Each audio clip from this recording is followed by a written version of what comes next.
Thank you, Mr. Speaker. Still go over that. So I move to amend the order paper. I think you were not with me when I started. Thank you. But I move that I amend the order paper as I've cited entirely. Any second that? Mr. Speaker, I recommend that I so second. All in favor, say aye. Aye. All against, say nay. The ayes have it.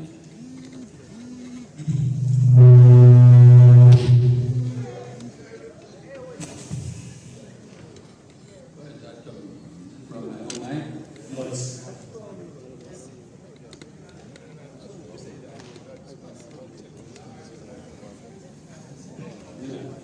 Order paper for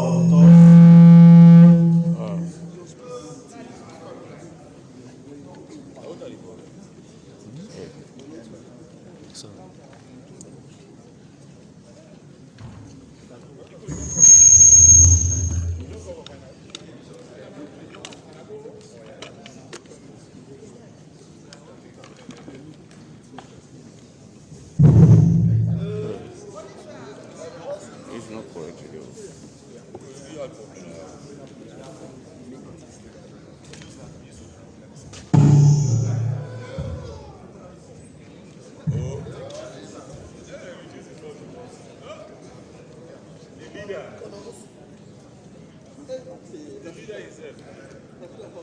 Order paper for Thursday, 29 April 2021 has been adopted as amended. Record of votes and proceedings for Monday, 19 April 2021.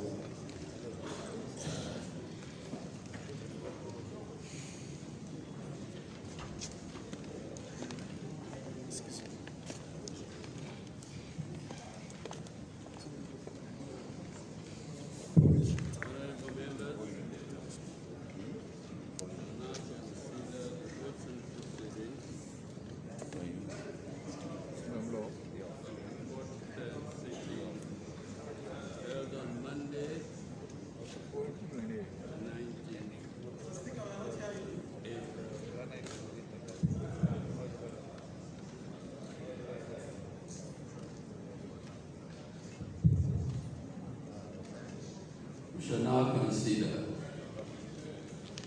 the votes and proceedings of the 43rd sitting held on Monday, 19th April 2021. In doing so, we shall skip pages 1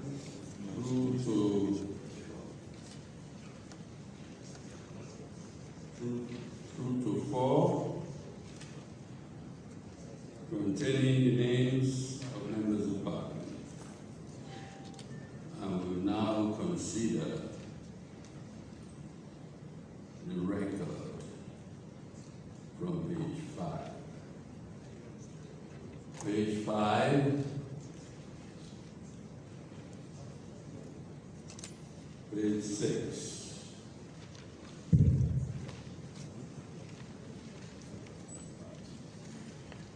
Can someone please move?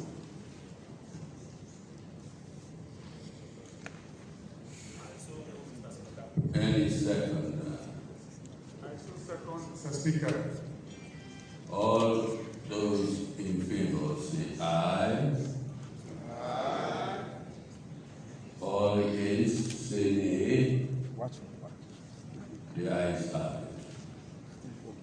Record of votes and proceedings for Monday, 19 April 2021 has been adopted. Announcements by Mr. Speaker.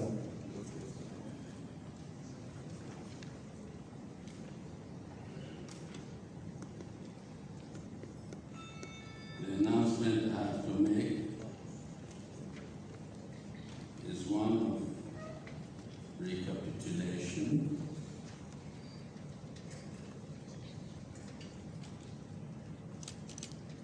Because I made it the first time on Monday the 19th at the end of our proceedings. When I took the opportunity on behalf of Parliament to express on behalf of all of us to the people of Sierra Leone our regret for the incident that happened here on that day. It should never have happened. Honorable members, I expected that the general public of this country to conduct themselves in accordance with the law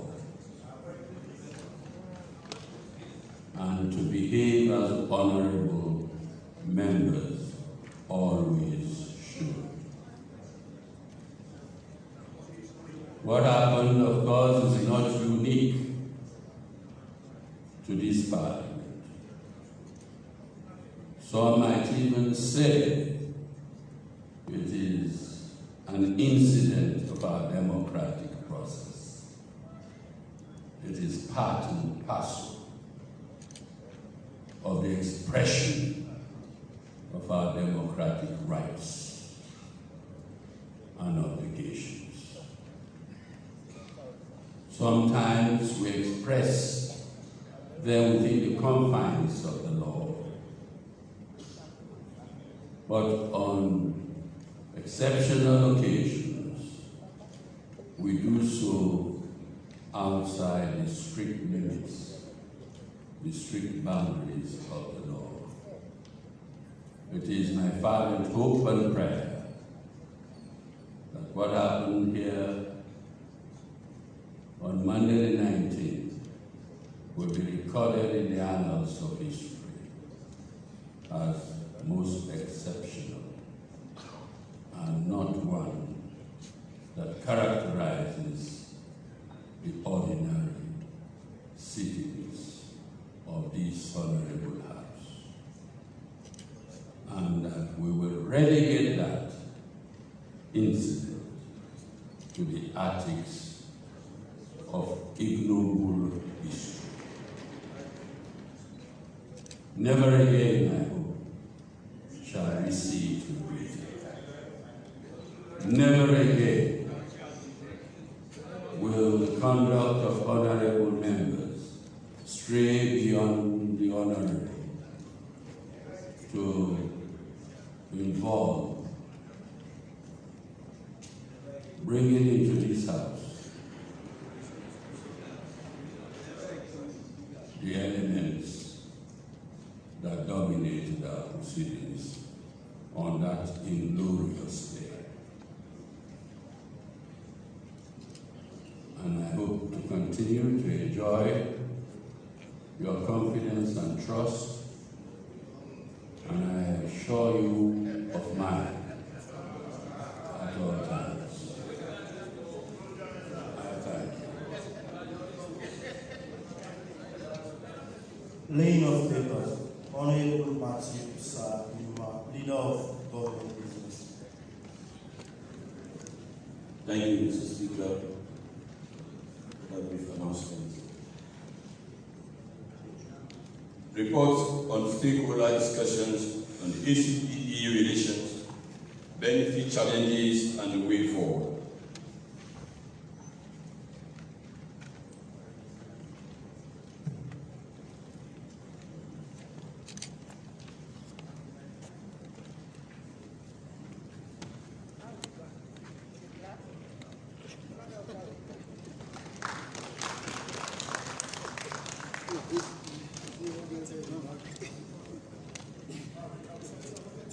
Government's motion. The Minister of Trade and Industry.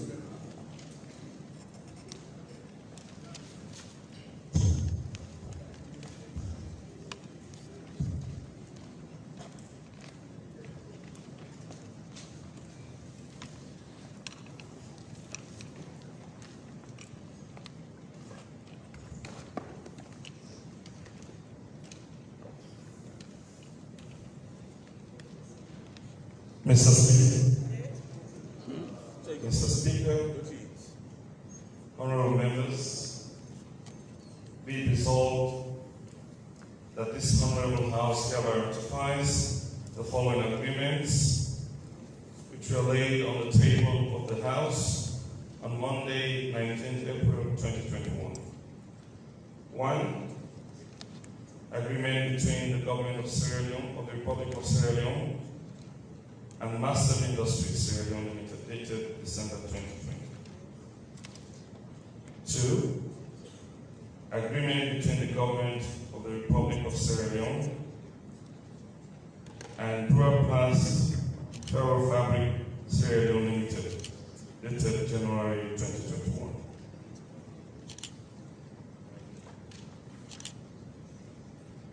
Mr. Speaker, honorable members, these two agreements is all part of the new direction agenda to promote industry in this country. As you all may be aware, cement particularly has taken central stage as one of the highest commodities in demand. This has resulted to shortages recently due to foreign exchange constraints. As a way to alleviate this problem, the Minister of Trade and Industry engaged Master Industries Sierra Leone Limited to extend their operations in the manufacturing of cement, aiming at a market penetration price that will not only ensure availability and affordability of the cement, but also stabilize the price of Portland cement. This is the crux of the agreement between the Government of Sierra Leone and Master Industries Sierra Leone Limited. We're expecting an investment of $10 million in 2 phases. The first phase, which is going to involve the establishment of a loose block facility processing plant with a capacity of 200,000 metric tons of cement per annum. This will commence with the importation of raw material, for which the company intends to initially import an estimated 300 metric tons of cement in large jumbo bags to be subsequently repackaged in 50 kilograms. And in the second phase, which will involve the setting up of a primary cement processing grinding plant in the western area, which will have an installed production capacity of 250,000 metric tons. The expected benefits are enormous, particularly noting the fact that Sierra Leone is signed to the ECOWAS Trade Liberalization Scheme, as well as the Continental Free Trade Agreement. This industry will not only be producing cement for local demand, but will also be aiming at markets within these 2 bigger markets. It will aim at helping to cut down on our importation of cement, while as well promoting export of the cement to ECOWAS as well as the African market. It will promote human capacity and technology transfer to Sierra Leoneans, and Sierra Leone will have a niche in the sub-region and the global markets. The expected financial dividends will be maximized to provide social services for the people of this country. There will be externalities from local Sierra Leonean supplies for goods and relevant ancillary services, such as transportation, input supply, warehousing, and others.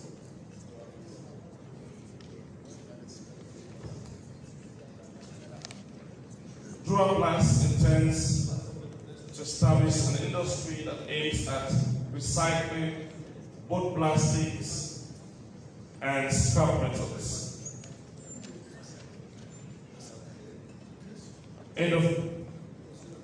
Dual-Pass will integrate its operation with steel manufacturing with an installed annual production capacity of 150,000 metric tons thus resulting to two-folds of its portfolio: plastics-ware and iron and steel industries. The plastic-ware industry is expected to be completed and operationalized in 2022, and this will require an estimated landed equity investment of in excess of $24 million to establish a fully modern plastic manufacturing plant with a capacity of 30,000 metric tons per year. It is also expected to provide at least 2,500 direct and indirect jobs and training in a complete value chain for the country's youthful population on latest technologies and equipment used in the various manufacturing sectors. The iron and steel manufacturing plant of the company has an investment estimate of in excess of $45 million to engage in recycling scrap metals and thus providing thousands of employment to the country's youthful population.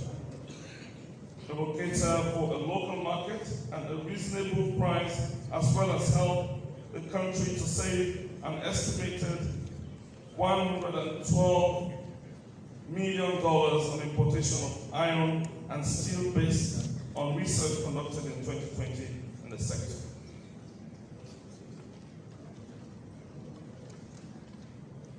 The expected benefits are huge: promoting export substitution drive promoting import substitution drive as well as promoting export.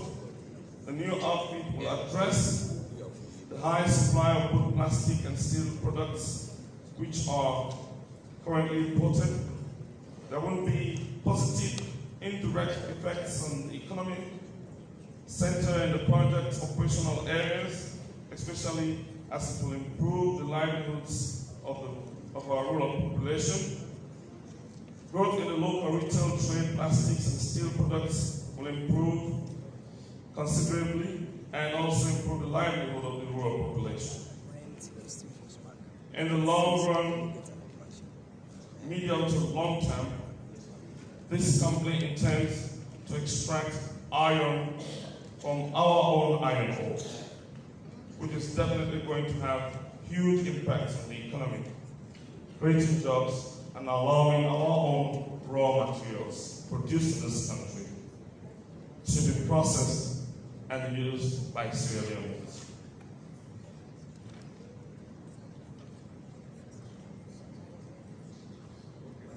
Mr. Speaker, honorable members, on this note, be it resolved that this honorable House hereby ratifies the following agreements which were laid on the table of this House on Monday, 19th April 2021. One, agreement between the government of the Republic of Sierra Leone and Massive Industries Sierra Leone Limited dated December 2020. Two, agreement between the government of the Republic of Sierra Leone and Duraplast and Ferrofabric Sierra Leone Limited dated January 2021.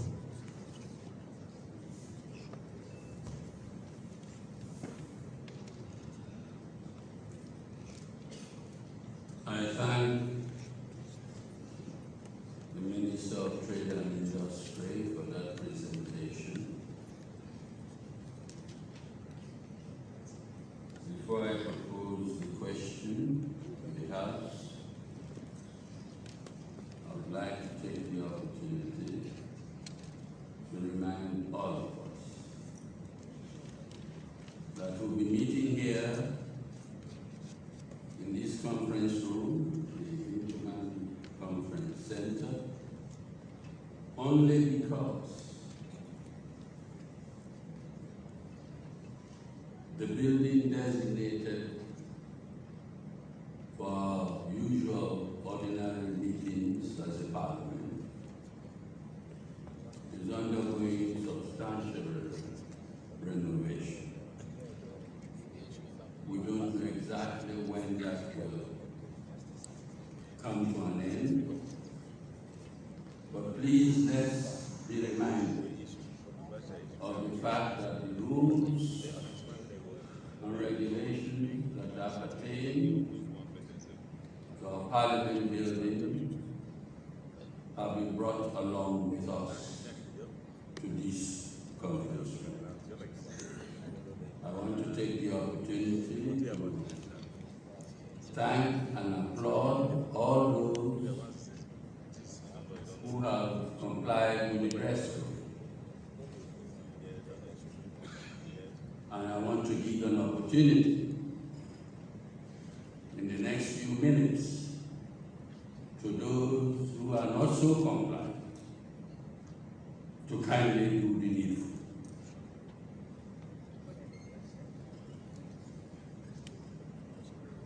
The rules regarding our dress code follow us wherever we go and hold a sitting of Parliament.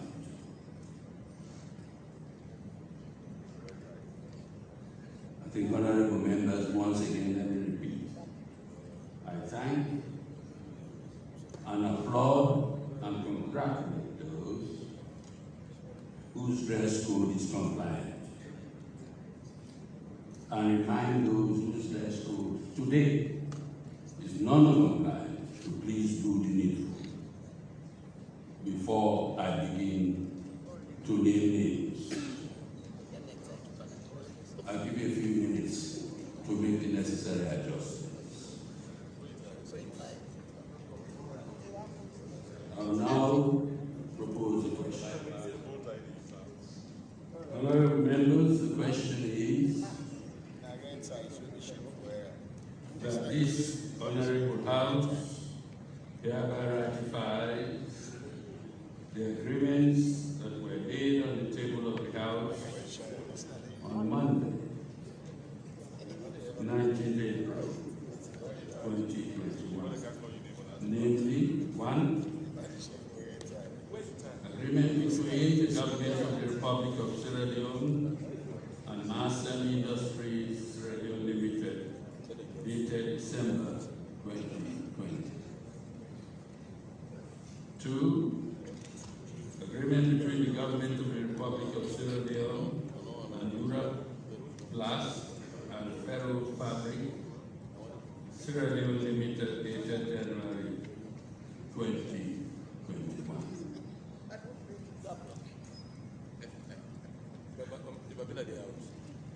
Yes, honorable. Thank you very much, Mr. Chair. Mr. Speaker. Mr. Speaker. Mr. Speaker, I award you for recognizing that. It's our award. Honorable members. By the way, Mr. Speaker. let me take this opportunity on behalf of the entire House to express our very happy congratulations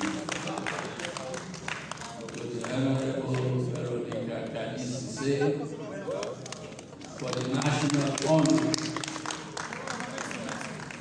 so graciously bestowed upon her by His Excellency the President We have the ECOWAS on the occasion of the 60th independence anniversary of our dear country. And I extend the same congratulations to the Honorable Mohammed Sidi Tunis.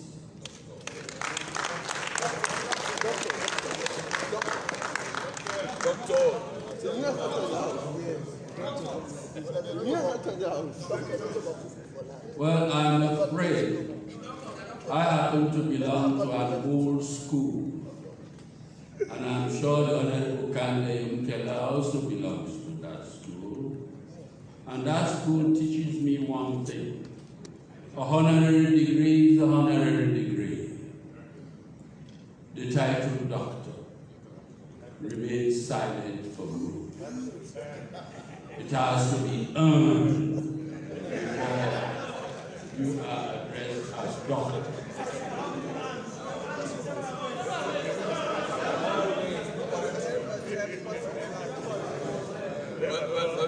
It has already been honored. Shall we proceed on that note? It has already been honored. Thank you very much, Mr. Speaker.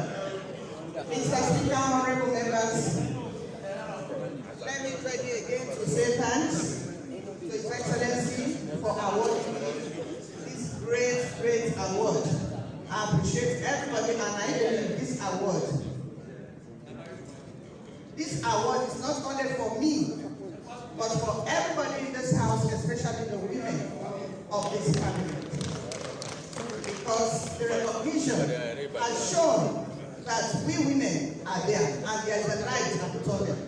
So I want to say thank you, and thanks to everybody who have appreciated His Excellency for this great award. Mr. Speaker, honorable members, coming to this agreement proper. I believe these two agreements in front of us this morning is very, very important. They are important in the sense because we are all beneficiaries. We are beneficiaries in one way or the other. You might be a constructor, you might want to build a house, you might want to do something for your constituents. Mr. Speaker, honorable members, I engaged the business sector a few days ago about the escalated prices of commodities, especially the essential commodities like cement, iron rod, and rice. And everything that came out was just the same. Talking about the freight, talking about containers, talking about bringing the commodities there. And let me tell you, cement is one of the essential commodities that can break a government. Some people might want to politicize it, not knowing that it's a global thing that is going around. Talking about the pandemic that has engulfed the whole nation. You can say Ebola is a little bit better, was better because it started here. And the people who are supporting us, we are sending support here. But this time, it's the reverse. It has started from those who are supporting us in terms of bringing raw materials, helping us, rice, and the likes. It has started there. So it's a big, big problem for us. I'm talking about encouraging people now to be producing things here. I think it's timely, and I want to say bravo to the Minister of Trade and Industry. And let me say, trade and industry is one of the biggest ministries that is earning or helping the government to grow. Because everybody here is a business person, one way or the other. You might be a business person. I might be a business person. So I think it's very, very important, and I want to say thanks for pushing these things so that the government can grow as we are talking about new direction. And I want you to start to encourage more people to come. Let me come to the Marcel. Initially, we had only one local producer here, that is the Leone. Sometimes when you want to buy cement, you can be there for about 1 or 2 days with your trailers, waiting to buy.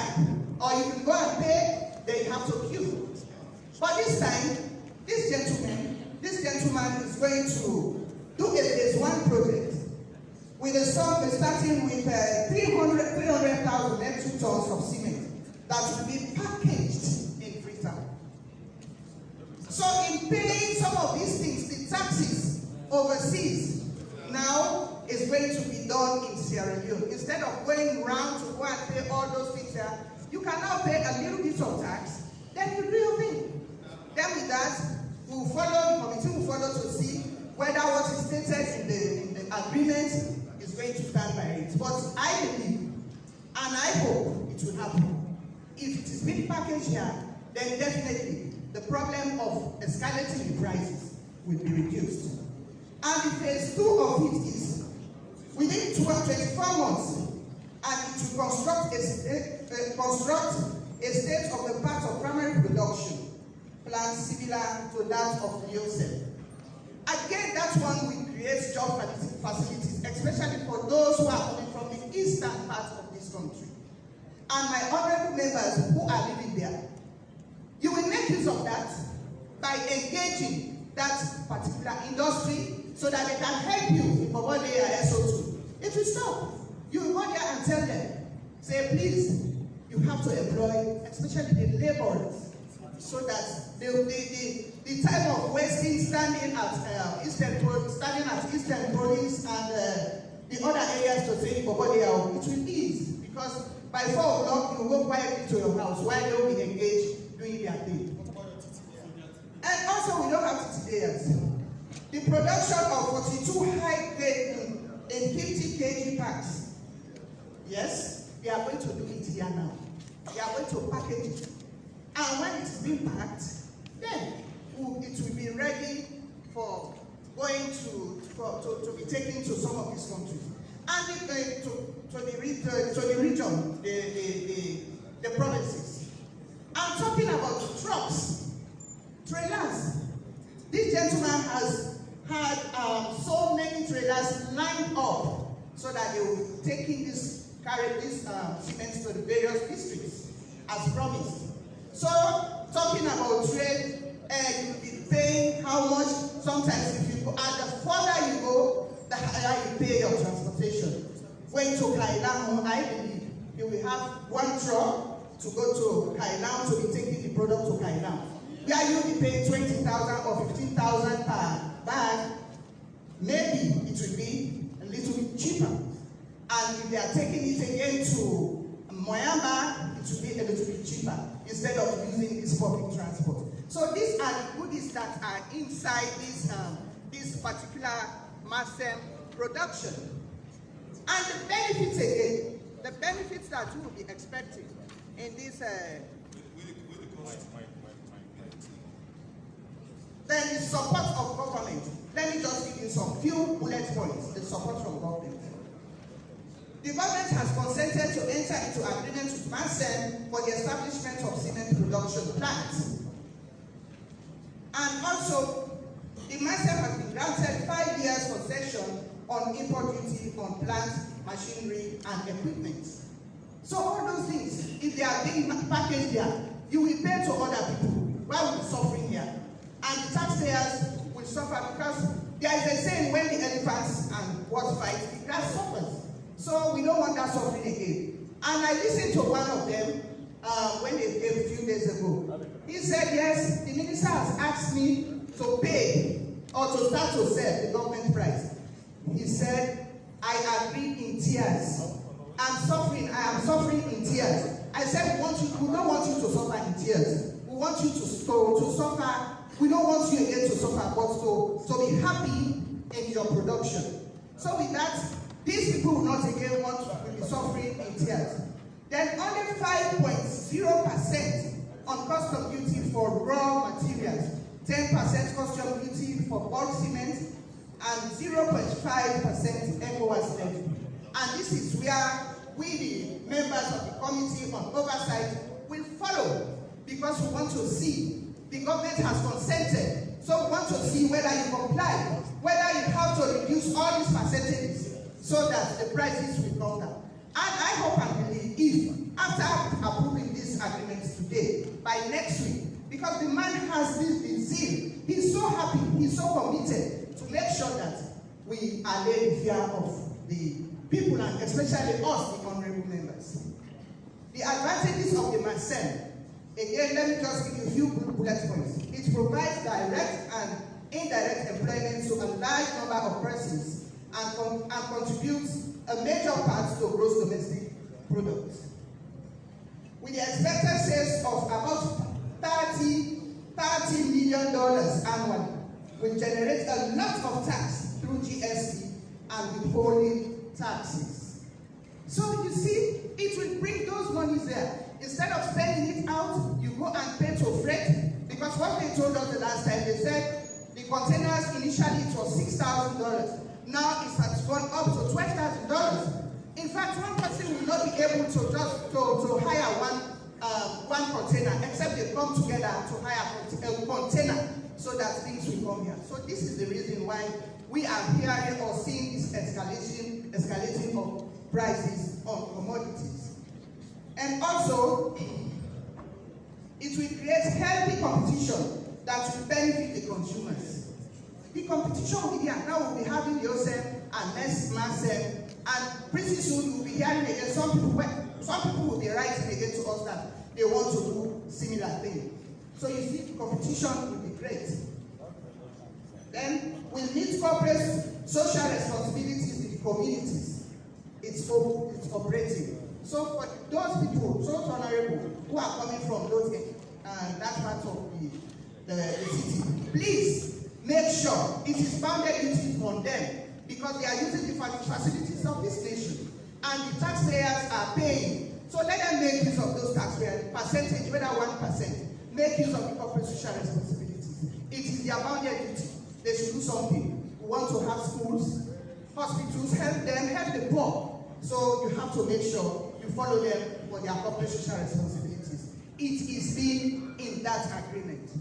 Mr. Speaker, honorable members, as a chairperson, I also want to encourage MASEM to be producing sachets, the package, because that was again what came out during that meeting. The packaging, the packets, they need to go back and start to order for them. They pay huge monies again, and taxes are being reduced. So when they come here again, they have to pay those taxes to come with these empty sachets. So I want to encourage, if he's here, Mr. Minister, convey our sincere thanks and appreciation for the kind gesture that this man is doing for us in this country. And we want to have these packages to be done here. Mr. Speaker, honorable members, the next one is this plastic. The Dura plastic and ferro fabric in Sierra Leone. Honorable members, you all agree with me about the beauty of Rwanda. Rwanda is one of the beautiful cities in Africa. It's because they are recycling. You can hardly see plastics. You will not see the entire plastic. I remember when we went there the last 2 or 3 years ago.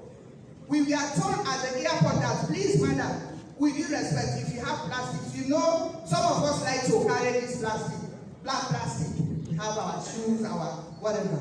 They said, with due respect, they took us in one room, and we removed all the plastics because they said the plastic is a hazard. It's a hazardous thing that we never wrote, so they don't encourage it at all. They asked us, they took papers and brought them to us so that we pack our shoes or whatever. So if you are talking about Rwanda, we want to see Sierra Leone like another Rwanda. Because we have faced similar problems like Rwanda in terms of this crisis or whatever problems. So we want to be beautiful like Rwanda again. So let us start this recycling. It is very necessary again for those people who are saying again for what they are, or even the beggars on the street. They will start to gather these plastics now and know where to take them. You will create job facilities. Again, the country will be clean. Because sometimes the gutters are filled with rubbers when it rains. It comes from the sea. And the most interesting part of it, people throw dust in the sea. And as a chaperone, let me tell you, the sea does not accept anything that doesn't belong to it. It sends it back. So if you say, I'm going to throw this dust to the sea, they will bring it back to you. If I'm lying, go down to Bay or go to the other areas. When it rains, all those rubbers come back. So now, those rubbers that have been packed there will be people again to be gathering it. So they take it to these factories to buy. And that's when we create again another job facility. Or it will eradicate poverty. You will go and gather it. They will have certain price that you will pay. And again, some people are grumbling about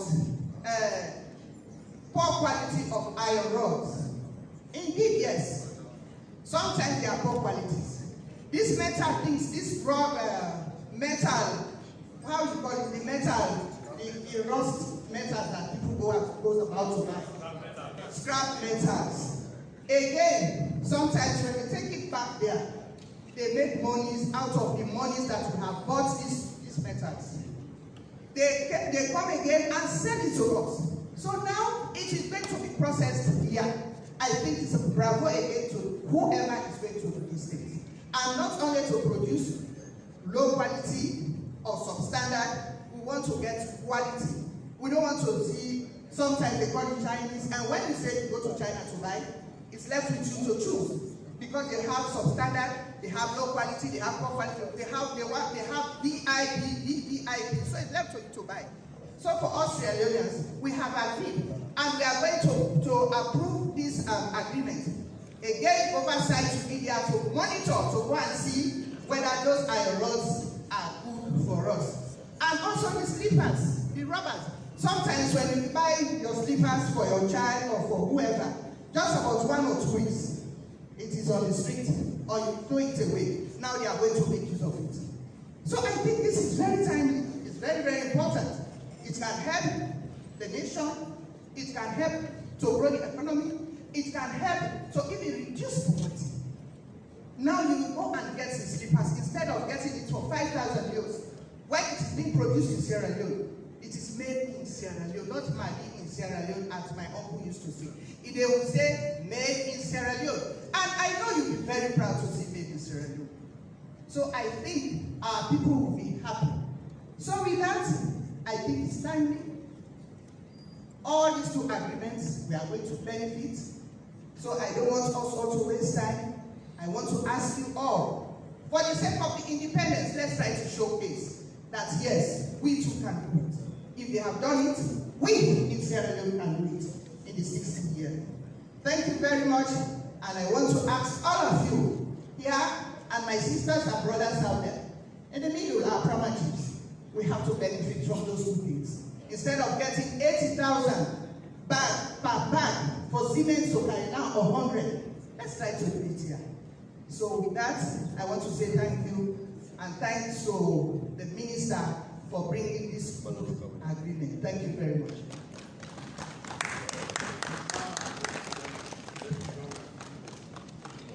Thank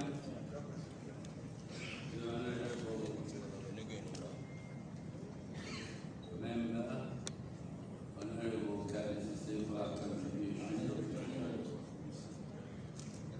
to this debate.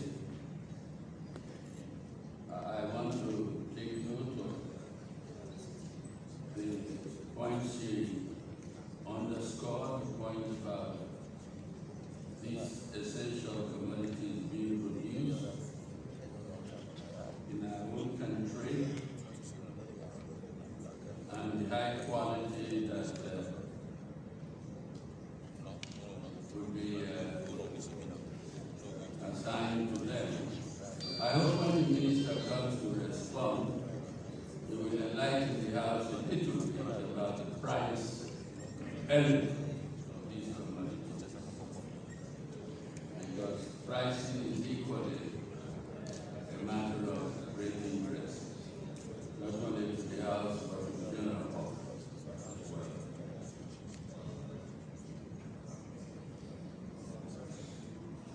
There is no one else wishing to catch my eye.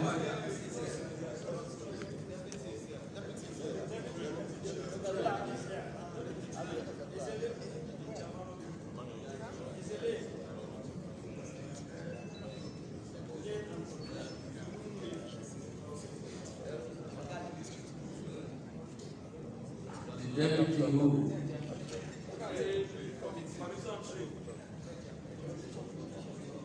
well, the chairman has already spoken.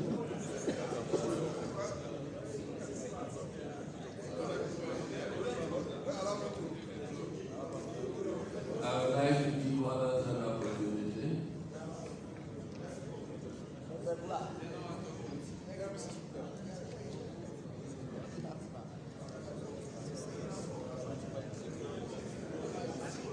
I recognize the honorable member from Ghana.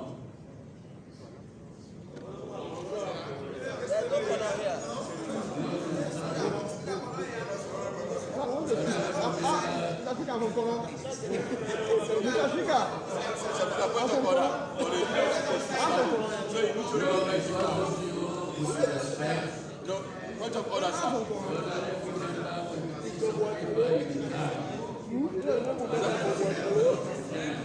Mr. Speaker, point of order. Yes, point of order. But we have the leaders now standing on the other side of C4C. I think you should be given a platform because they are not organized over here to talk. I'm afraid it caught my eye. Let me be fair. After him, the honorable leader of C4C will follow. Thank you, Mr. Speaker.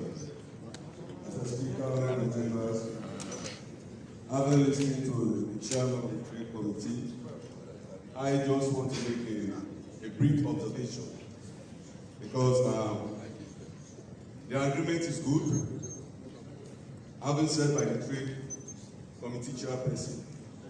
But I just want to advise the Minister of Trade and Industry. I'm part of that committee, and I'm just receiving this copy today. Being that, allow me, I'm part of the committee. Point of order, Mr. Speaker. Honorable member, sit down. Point of order, Mr. Speaker. Sit down, please. Mr. Speaker, point of order. This document is over everything. Over everything. My colleagues on the other side knows about that. He cannot fill document and if he cannot receive it, it's your responsibility. So, you also please go to the topic. Forget what you see the document today. Me.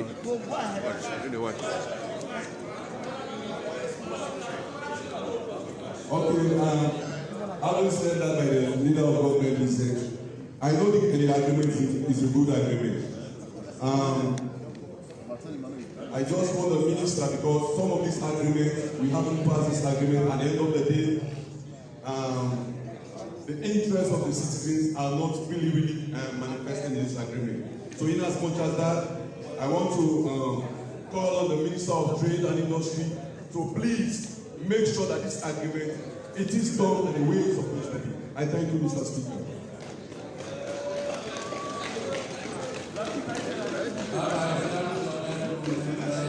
So that we don't raise this matter again, it has been brought to my attention that the relevant documents, including the order paper, were actually distributed in Parliament at our feet.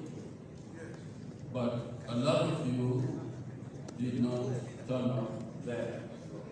And for that reason, the documents were collected from your pigeonholes and brought here today so that you have them with you for the purposes of this city. Those of you, I'm sure, who went up Tower Hill, even on just a casual visit, must have obtained your copies from your pigeonholes yesterday. Well, you were there at the wrong time. The Honorable Emerson, leader,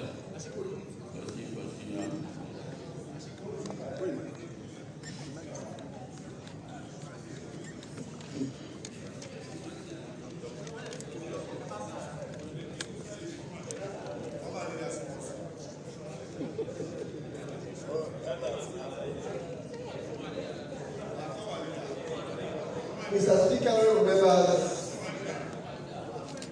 arise to have a bite on this agreement at hand. I understand that both agreements are non-controversial, and I foresee a cut down on unemployment and unemployment for youth in this country. Mr. Speaker, honorable members, agreement looking at iron ore related industry as well as cement industry, it will actually bring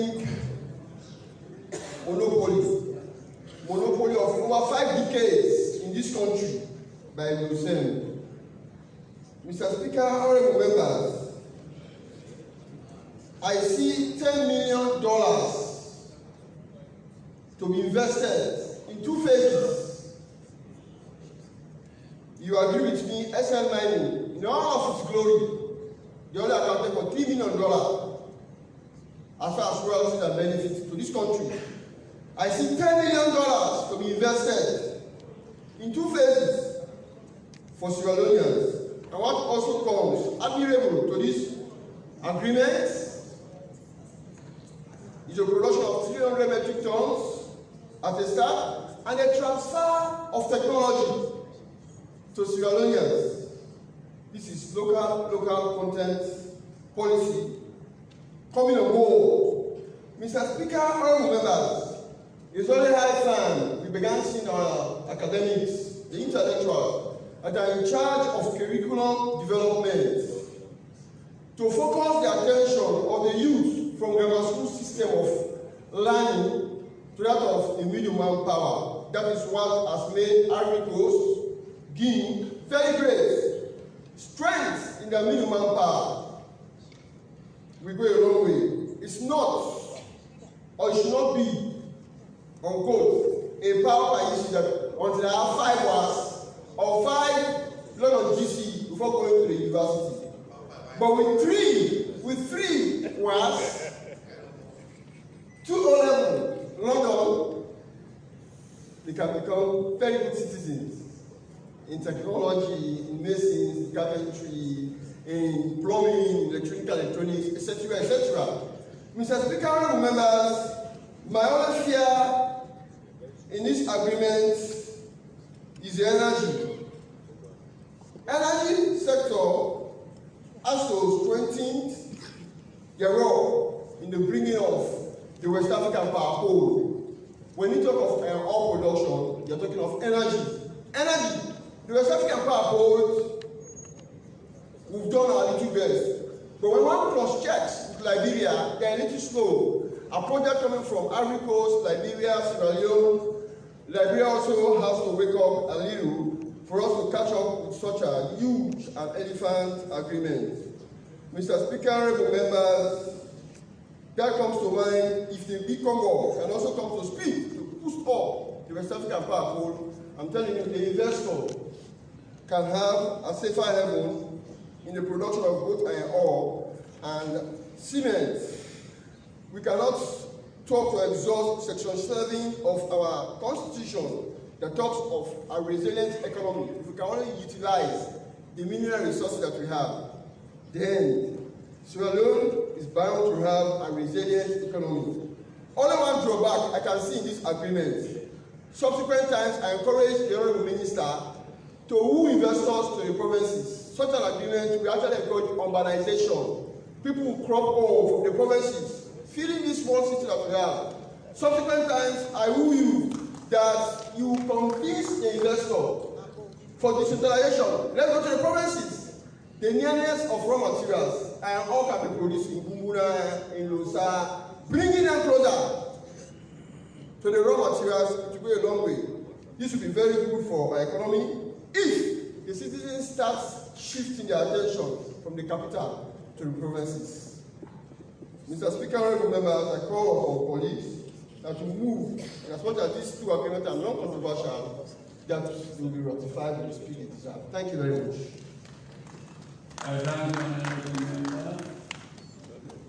I somewhat observe a seeming conspiracy of sides from the members of my left. You are right. You are right.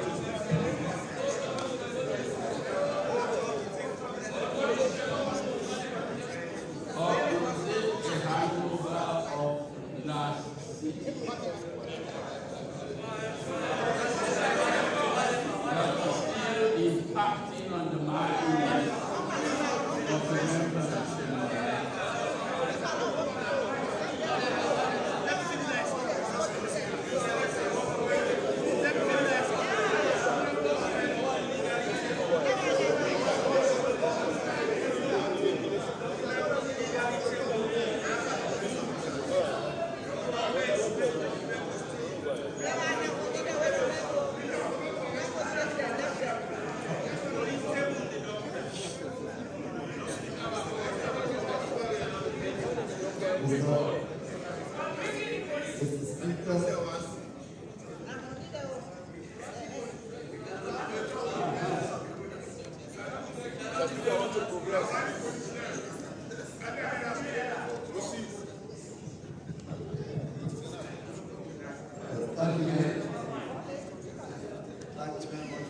Speaker,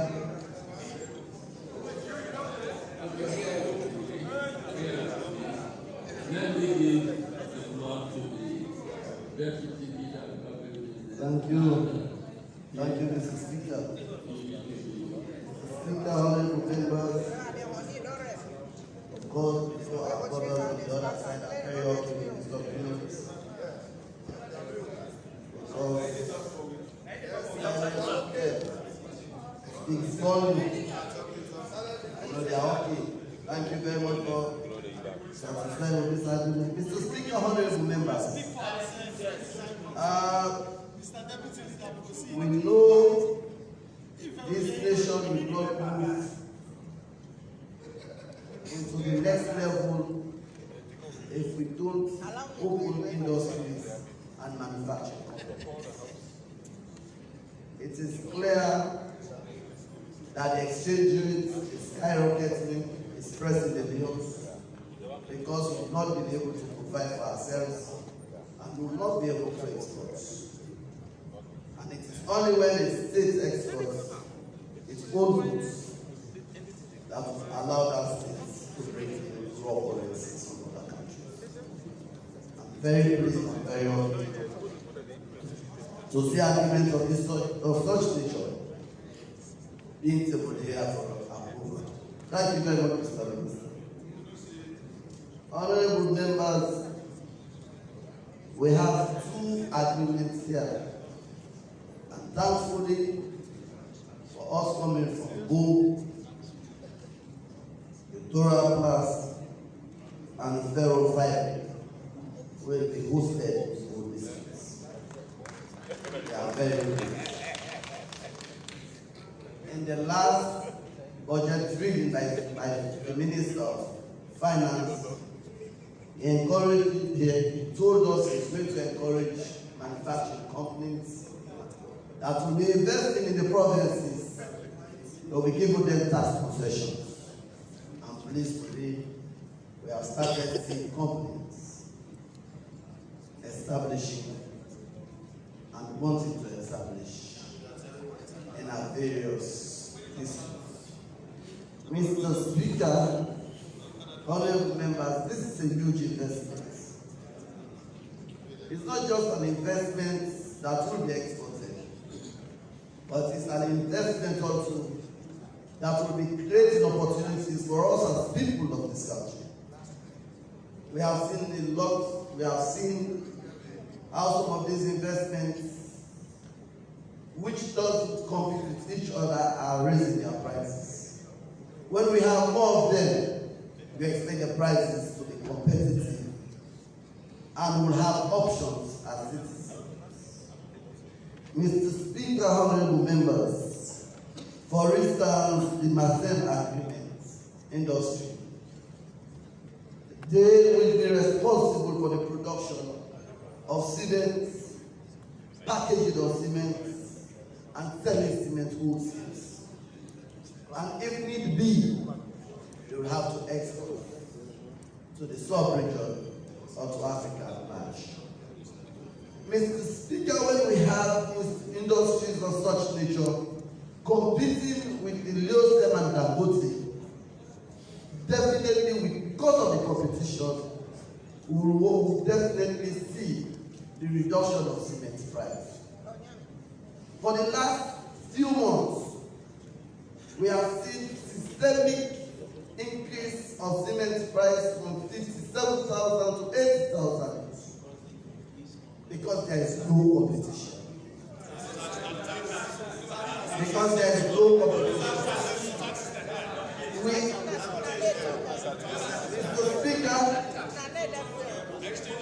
Mr. Speaker, when you have a competition between two people, they will negotiate and increase the prices. But when you have a competition between plenty players, it will be difficult for them to reach at a particular agreement. So today, after this company coming into effect, we will have a competition between plenty other players. And we will not have a competition in which two players will negotiate and determine the price. We will not have more. And Mr. Speaker, honorable members, our brothers are saying it's because of taxation. There is no place in the world where taxation are not levied. there is no place to go. That's the more reason I accept with you perfectly. That's the more reason we are bringing in manufacturing companies. When we have a state that depends solely on taxation, that uses taxation to pay salaries and to do other development, that's why taxes are high. When we now have industries that will be importing and will be generating more funds for government, government will now have the largest to reduce taxes on other commodities. It is very clear that we inherited weak companies, weak industries from the last system. Companies that did not stand the test of time. That's why we came and we are relying on taxation. We are relying on taxation now, and that's why we are feeling it. But I'm very happy industries are now coming.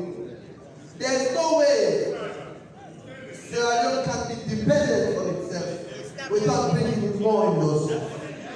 Mr. Speaker, honorable members, when we talk about the steel company, it is heartbreaking that we don't have a single steel company in this country. Every steel that is being used today is being imported from either Asia or America. But today, when this agreement becomes the law, we begin to see our own steel company that will be competing with the foreign steel that will be competing. These steel companies are going to get their raw materials from here. So we don't expect them to increase prices as those that are coming from Asia. So, Mr. Speaker, I'm very pleased when industries of this nature comes into reality, jobs will be created. I am very pleased, I'm very sure the young people of this country will be overexcited to hear that two manufacturing companies will be established. One will be providing direct and indirect jobs for 2,500 Syrians, for 2,500 Syrians. 2,500 Syrians is no mean number of employment for our young people. Another also will be providing more than 2,000 jobs also. So in the shortest possible time, with these two agreements, we have job opportunities of not less than 5,000 Syrians. Thank you very much, Mr. Minister. With this type of agreement that comes to this parliament, I understand clearly why our brothers are shouting, because this agreement will keep them in perpetual opposition.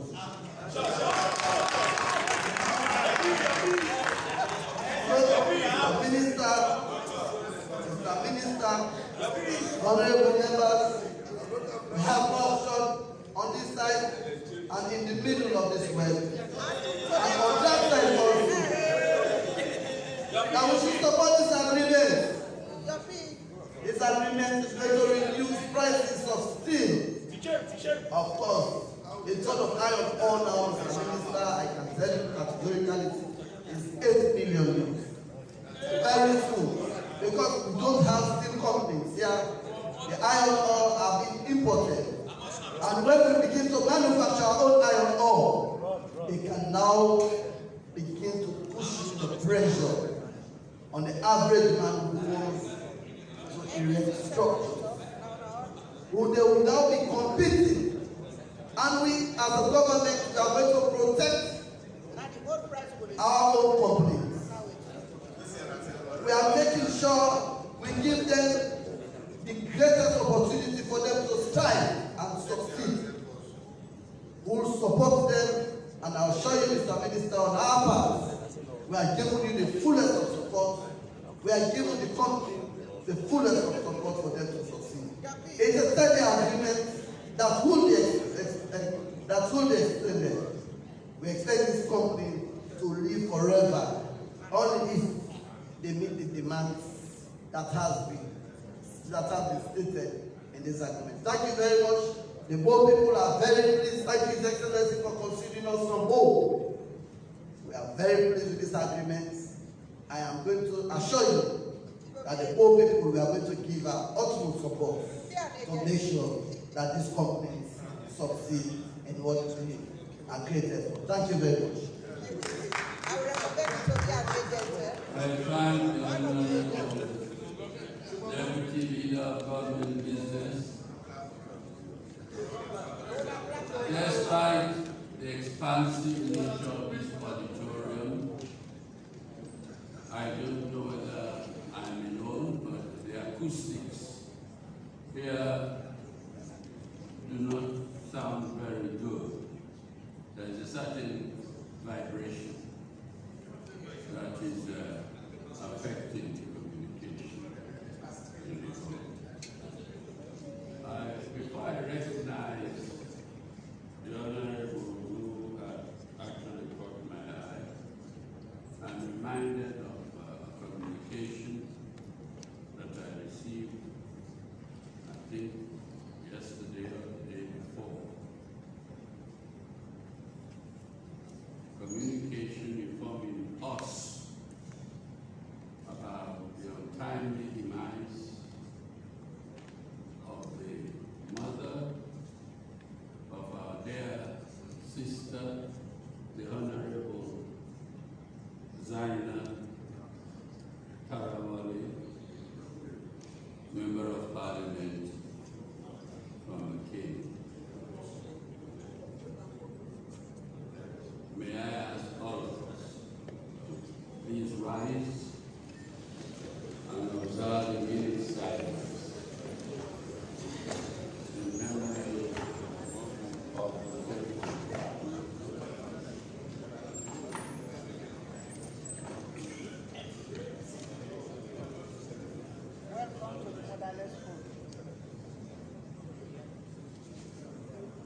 May Allah Almighty forgive the mistakes of the faithful departed and grant her gentle soul eternal rest in His heavenly kingdom. Amen.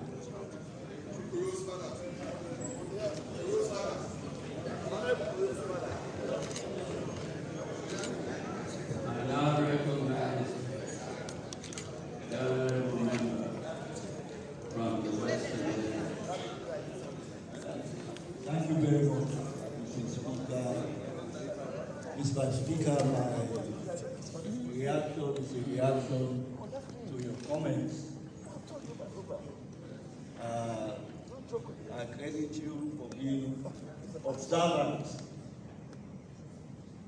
and your mentioning of the silent police part of the web. But our query is that we refer to our silence as a conspiracy of silence. It may be the case, silence can be consent. To describe it as a conspiracy of silence would not be appropriate, because for me, conspiracy connotes criminality. Conspiracy is a lie. This is not an agreement to commit an unlawful. Please, Mr. Speaker, let me just finish. Honorable member, now that you've taken the floor, it ceases to be a conspiracy. Thank you very much. We appreciate that. We never conspire. Besides, and like the Honorable Chairlady of the committee says, silence can mean consent, but we would like you to express that to us. Thank you very much. I think we can now conveniently bring this debate to a close. And let me start by asking the leader of the opposition to make his contribution, followed by the leader of government.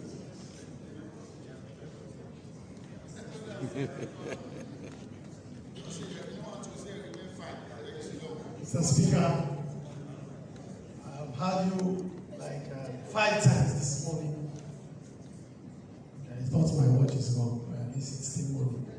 Mr. Leader, please, the Speaker is looking at you. Mr. Speaker, for at least 5 times, reminding this House of some of the things that happened on the 19th of this month. So I just want to say that our position that day is still the same, and this document we are supposedly made on that date. So as a result, we will continue to be silent. Thank you, sir.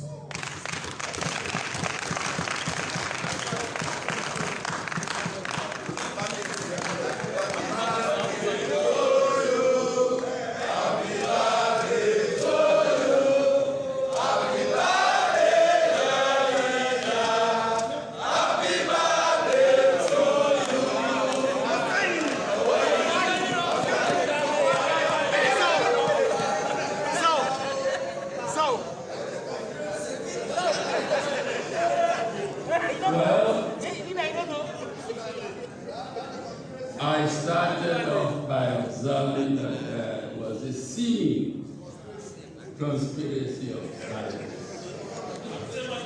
But the other member has reminded me that there is no such conspiracy, and it seems to impute some element of criminality. Far from that being the case, the mere fact that you have spoken and now the leader has spoken means indeed there was no conspiracy in the sense of an agreement not to speak.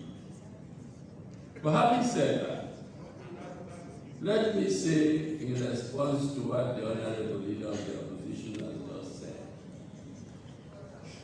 and I do this by way of a reminder, because I'm sure all of you are perfectly aware of the relevant provisions. That the ruling of Mr. Speaker, the ruling of Mr. Speaker cannot be challenged in this House or outside of this House. It is final and conclusive.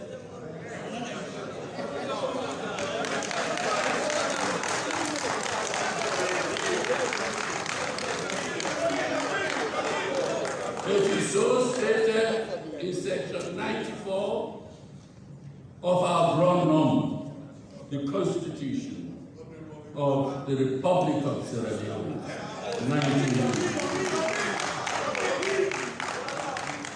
And also amplified in our standing orders.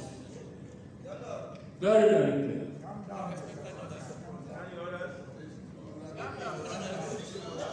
I was never on my high horse. Never. I descended from that high horse a long time ago. But let truth be told.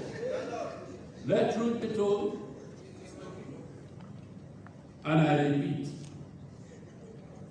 whatever may be your personal interpretation, the law is the law, and it has to be obeyed.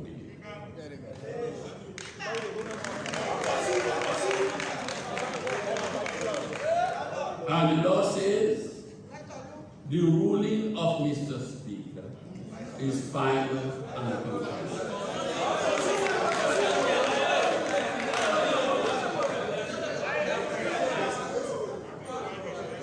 So, with that, I hope it will be therapeutic to members of the opposition. Once you realize that, then I'm sure you will willingly participate in the proceedings of this House. Otherwise, the sacred duty you owe to your constituents and to the country would not have been fulfilled.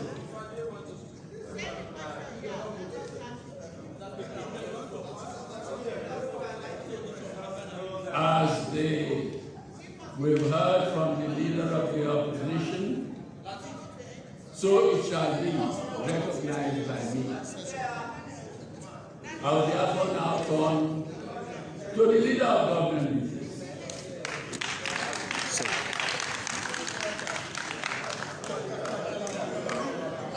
Thank you very much, Mr. Speaker. Happy birthday to my brother, friend, and comrade. May you live long to celebrate many birthdays. And that the evil spirit will not conceive you, and you always cry out.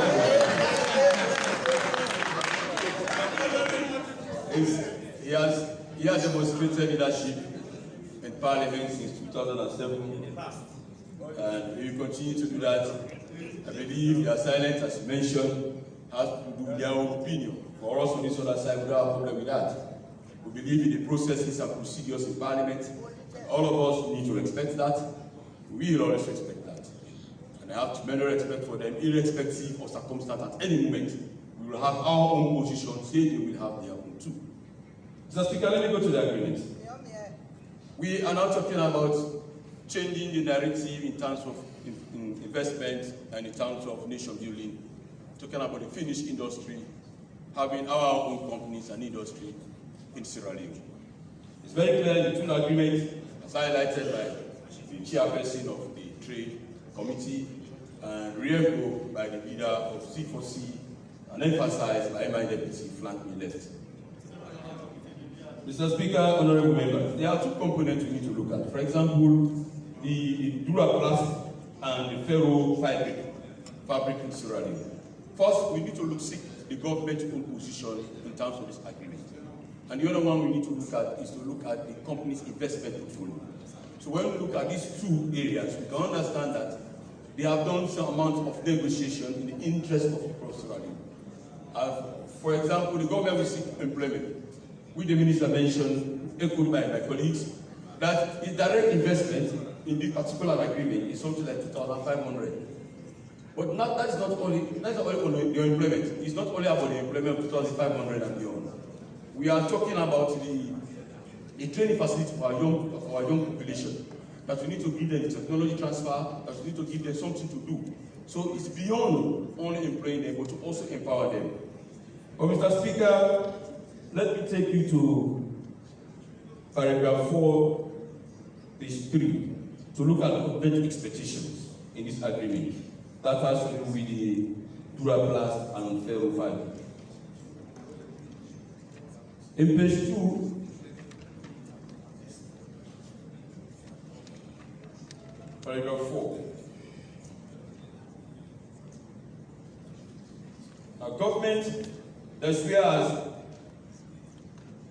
whereas the investor shall integrate the company with the steel manufacturing, having installation after production, expectation is something like 150,000 metric tons capacity. Thus, the country portfolio shall be in two folds. One, talking about the plastic ware and iron and steel industries. As planned, the plastic ware industry shall be completed and operationalized in 2022. I don't want to emphasize that it's not just by word of mouth, but it has been emphasized in the agreement. And largely, the required and estimated largely equity investment of over $24.3 million established a fully modern plastic manufacturing plant. That is the amount they are going to spend. That is what I want to stress on. When you talk about the portfolio for investment, you talk about how much you are going to inject. He mentioned that one, for example, the excess monetary investment in terms of the maximum. But this one now we are talking about the one that has to do with the iron and steel production. It's really good for our people of Sierra Leone. When you do that, what you get in the capacity production, you get 30,000 metric tons per year in this investment. So it's very clear that the investment is not only talking about the amount of job we create, but also that's the government seeking that you have to empower the private sector. That's why they have brought in the Duraplastic and other companies to come on board so that they can get more jobs. Or also, they are going to inject enormous money into the system that can enable the economy to revitalize. The other one that is very important for us, Mr. Speaker, honorable members, is the construction, as my honorable member from deputy from the Post said, that is required to construct a manufacturing industry and they are going to acquire land from both districts. We said in the Finance Act 2021, we said corporate tax will be given of 25% if you want to invest in the rural sector. And that's what exactly we are now implementing our agreement. So they are giving them concession, and they will be able to take this company to go because they want this company to invest in the rural sector. And the rural sector is also important to diversify the economy. So that incentive was given in the last Finance Act 2021, 25% of that. Mr. Speaker, honorable members, in paragraph 2, that which I've dealt with in terms of job creation and also the tonnage of the iron and steel in the manufacturing industry of this particular company, let us again look at the company's publications. It's very good for us to look at the company's publications, because it's not only talking about the government sector where government is seeking employment and trying to see how best we can give incentive to private sector so that we can benefit from whatever development, because talking about the finished industry. But we also need to look at, for our own oversight functions as members of parliament, in this agreement, we also need to know the company's obligation. That's Article 4. Article 4, page 8.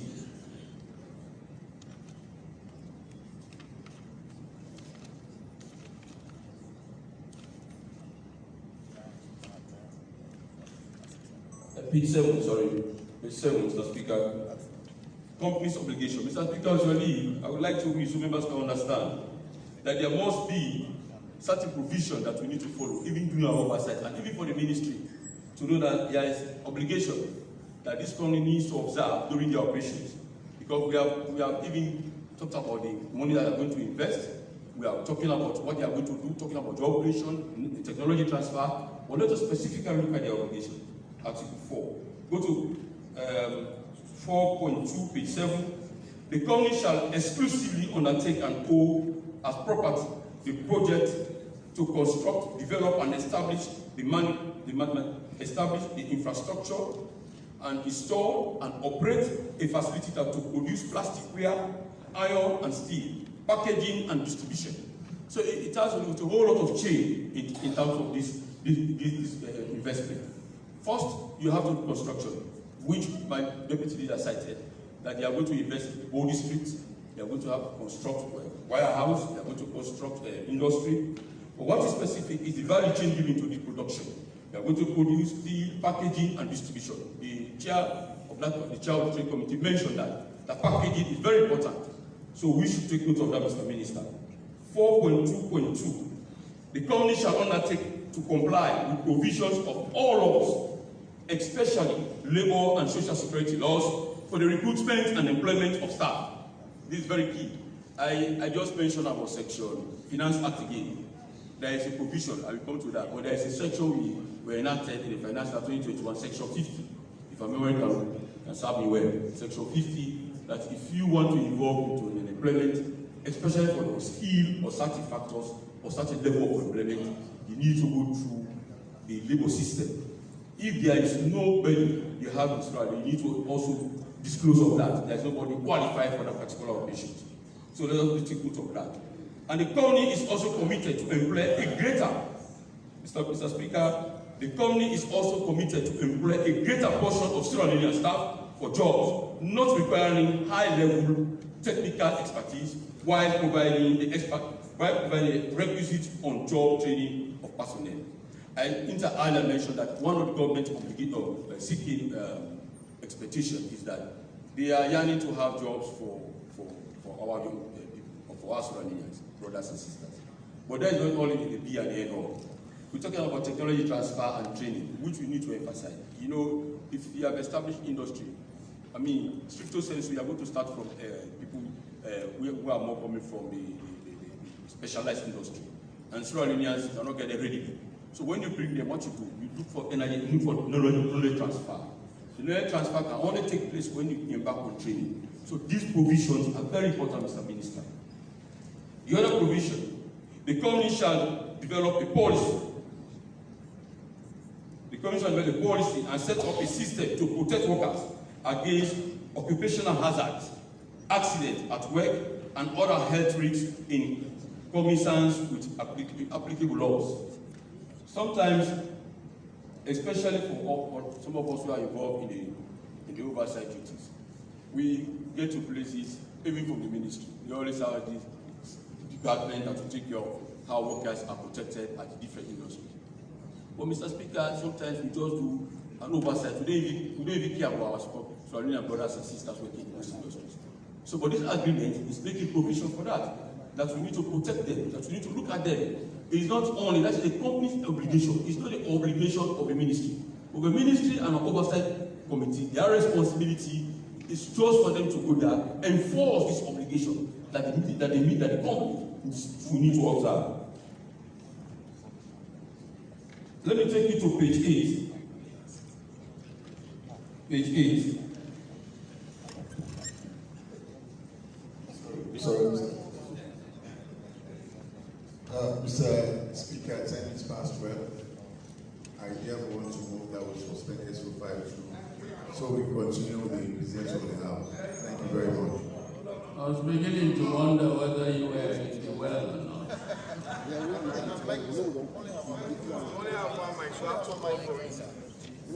Any second. I still second. The agenda is long. It is more amazing that most of you are here.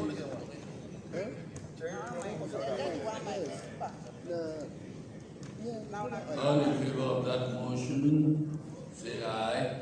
Aye. All against, say nay. The ayes have it. You may continue. Mr. Speaker, honorable members, as you said, we have to look at some of these factors in line with what we call the company's obligations, which I've just cited. It's very important for us to do that because it has to do with the Sierra Leoneans and those who represent here. So some of these agreements, you need to look at the spirit of the agreement, you need to look at the company obligation, and these are all things that we're anticipating. So the investment, because the company, they are coming to inject a lot of money into the investment, that does not mean that they shall not live to their obligations. It's very clear, that's why I'm citing them. There's also fiscal regime. The fiscal regime, it must be in compliance with our tax laws. I've had my colleagues on the other side talk about a lot of taxes. There are incentives, and some of these incentives we need to follow.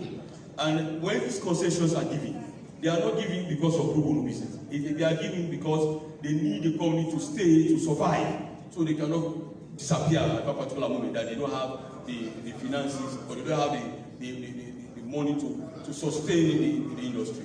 We are talking about production and having the finished industry, value added, the long chain of production, packaging and distribution. So you see there is a whole lot of job training and a whole lot of knowledge transfer. So in this case, we look at fiscal regime. The fiscal regime is very important. So we need to emphasize on the tax obligations and we look at them. And they are all indicated in Article 5 of the particular agreement. Mr. Speaker, honorable members, let us take a look at Article 7, page 12.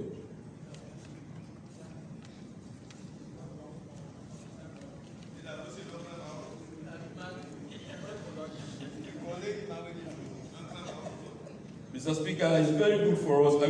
I will just talk about it. It's employment and training. It's clearly stated in this provision. I mentioned Section 50 in the Finance Act. The reason why I'm taking you through is very important because at the moment we pass agreement in this house, they appear as there's no agreement. They now go in their own individual business. Sometimes it's not because of the oversight of the ministry or anything. It's because people deliberately refuse to implement and enforce the laws that are enshrined in the agreement. And they compromise with corruption. When they go, they give them something, they put in their bags, collect brown envelope, they refuse to implement the agreement. So let us look at the employment. Employment is key. The company's employment practices shall conform to the existing laws of the country. In no case shall the company knowingly, after reasonable inquiry, hire non-Sierra Leoneans for unskilled positions unless subject to Section 50 of the Finance Act 2021. Mr. Minister, take note of this one. These are the things that we are going about. I'm happy the member of the opposition, they are the chairperson for the particular Labour Committee, as a deputy, is the opposition whip. let them take note of this one. It's your right and it's your responsibility to ensure that this one is enforced, and we make sure we comply with this work provision. And clause 7.1.2, the company shall, for the employment at all levels, in financial, accounting, technical, administrative, supervisory, and senior management positions and other skilled positions, give preference to qualified Sierra-Leoneans. Give preference to qualified Sierra-Leoneans who meet the minimum requirement and expectation of the company. Mr. Speaker, this is very important. They will give the low-grade jobs to our Sierra-Leonean counterparts. They will give them the job that is not important. But we are not talking about a higher level employment, managerial employment, that has to do with finance management in terms of financial dealings. These are required for Sierra-Leoneans. Not because you are coming to establish here so you can go and take people from abroad there as well, your brothers and sisters, because you are investing in Sierra Leone. Even if you are injecting billions of dollars, we are expecting you to follow the legal rules and procedure for employment. So let us take up Article 7 on that one. Mr. Speaker, honorable members, we have talked a lot about corporate social responsibility. It's good to talk about corporate social responsibility. But it's not determined by the investors themselves or those who are going to come to invest for those in charge of the industry. It must be determined by a set of people. And it's also clear here. Let me read. Page 13. Clause 7.1.7. Mr. Speaker, with your leave, the company shall develop a corporate social responsibility plan based on an assessment of community needs in consultation with EPA. In consultation with EPA. It's very important to talk about this. I refuse to repeat myself. In the environmental procedure in the recycling of this particular industry for the plastic, there is going to be a recycling process. So the EPA, they are very important to this one. And she rightly stated that all of these plastic deposits all over the place, they are going to be collected and recycled. At the end of the day, we can use them in a different form for rubbers and other things you can think about that you can use for domestic purposes. So they are also important in the corporate social responsibility because they are going to do a community-based assessment program. What they do normally, they will call, and this is very dangerous, especially for our police MPs. This is very dangerous. Don't allow the companies to call you on the industry to involve you in taking up corporate social responsibility without going through the normal process involving the community and EPA. It's a very dangerous move. So it's very clear here in clause 7.1.7 that you need to go through an assessment program done in consultation with the EPA so our people can benefit. I don't need to emphasize again, talking about training. It's also stated in clause 7.2.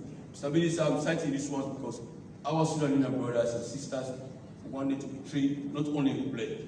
When you employ means you empower me, and knowledge is power.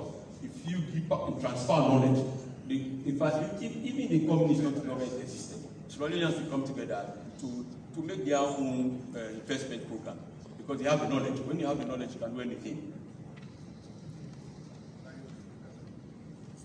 Mr. Speaker, honorable members, it will be good for all of us to maintain what we call the public confidentiality. Confidentiality is very important in the company, and it's based on both agreements. Talking about the vaccine agreement, talking about the Dura plastic agreement, all of it. So even as much as we are protecting our Sierra-Leonean brothers to be in high positions, we also expect them to maintain the confidentiality of the company. So if we are talking about confidentiality, we expect also our senior Sierra-Leonean brothers and sisters to comply in the various positions. For the maxim, it's based on two investments in phases. You have phase 1 and you have phase 2. For phase 1, the general investment is going to be in excess of $10 million. So because of that, they are expecting you to have two phases. Phase 1, it's going to be within 1 month, within 1 year, 24 months. After the investment, that is in excess of $10 million, we have what we call the metric ton in annual production, which will give 200,000 metric tons a year. So, there's a catch in phase 1. Let me bring you to the catch in phase 1.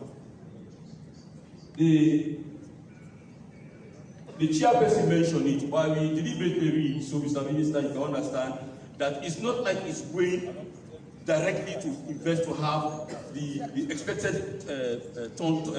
metric tons that you are going to have at the end of the year. The other challenge is one.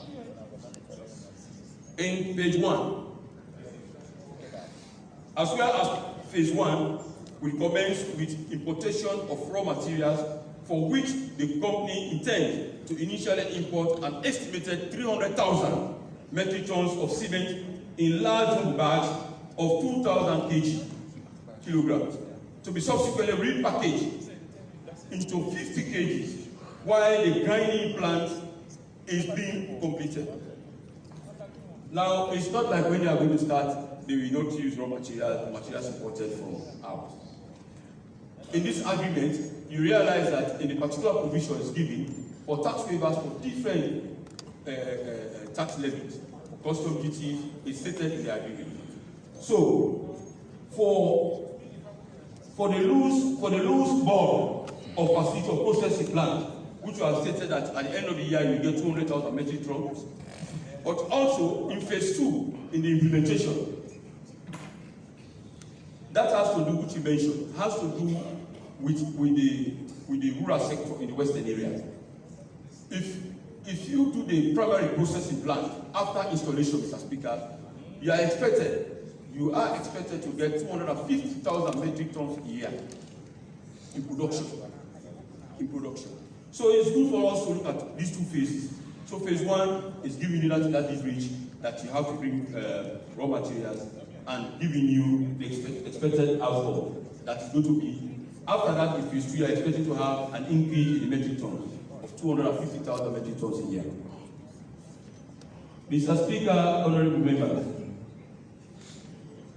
it's also clear to us that they also mentioned, I will keep on talking about this, that we also mentioned about the fiscal regime. The fiscal regime is very important. If I'm in opposition, I've always raised a lot of hell about tax concessions. Because tax concessions must be implemented and must be observed by the ministry. Because tax concessions, the people have to benefit from tax concessions. If you give tax concession to the company, it must benefit.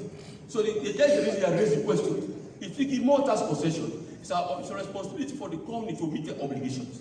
So the fiscal regime in terms of tax concession is very important.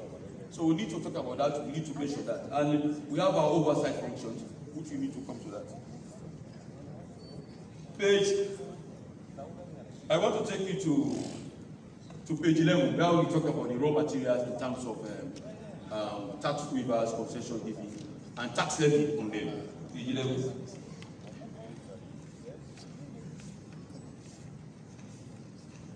Page 11.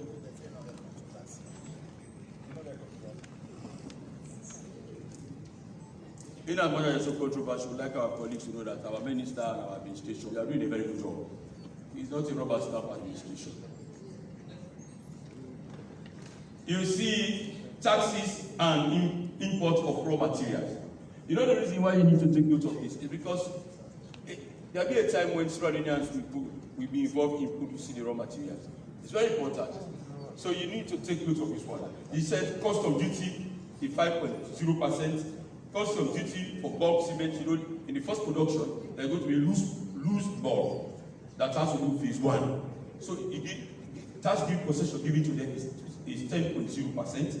Goods and service tax given is 15.0%, with only tax 5.5%. And the ECOWAS levy, of course, we have the ECOWAS speaker here, Dr. Mohamed Sidi Tunis. So that's why it's taking into consideration 0.5%. It's good for you, Mr. Minister. It's not because we want to talk. I know there's no controversy surrounding this. But you have to give us a face that fits the interest of Sudan. We not just pass agreement and put them in the shell. We pass agreement because we want the company compliance with this agreement. That's the reason I'm stating all of this so can understand. So page 11 is giving a clear task concession on that. It's telling you about what do you need in the import of raw material. I'm interested in raw material because we need to develop our agricultural sector. That's the reason our colleagues on the other side they are shouting too much of tax concessions. So we need to know. So I'm happy because you stated it here. Thank you very much for that. So I will take the last look at the Article 7, page 12.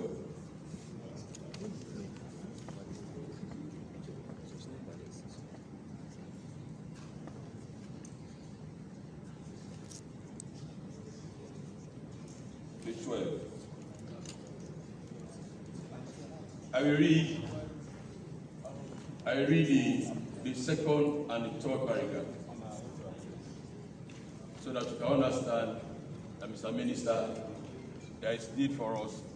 We are going to produce NAPSI for the interest of surrounding. This is key.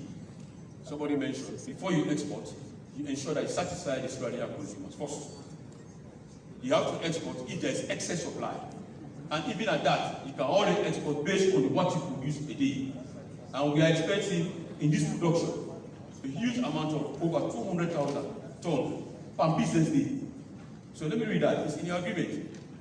So in that production, Mr. Speaker, if you are producing 200,000 metric tons per day for Sierra Leoneans for consumption, if there is excess in production and less in consumption, if you want to export, you should not export more than that. You should not. So let me read.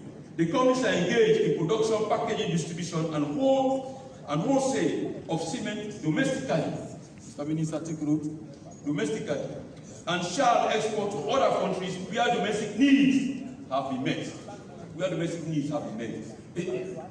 Somebody cited about my colleague leader for C4C mentioned about we had monopoly. Everything was given to Leone. But we did not see the required dividend for the interest of surrounding brothers and sisters, for our local consumption. What happened? If you are importing, as I referred you to the raw material that you levy taxes on, so that we can understand that what we are doing is in the interest of surrounding.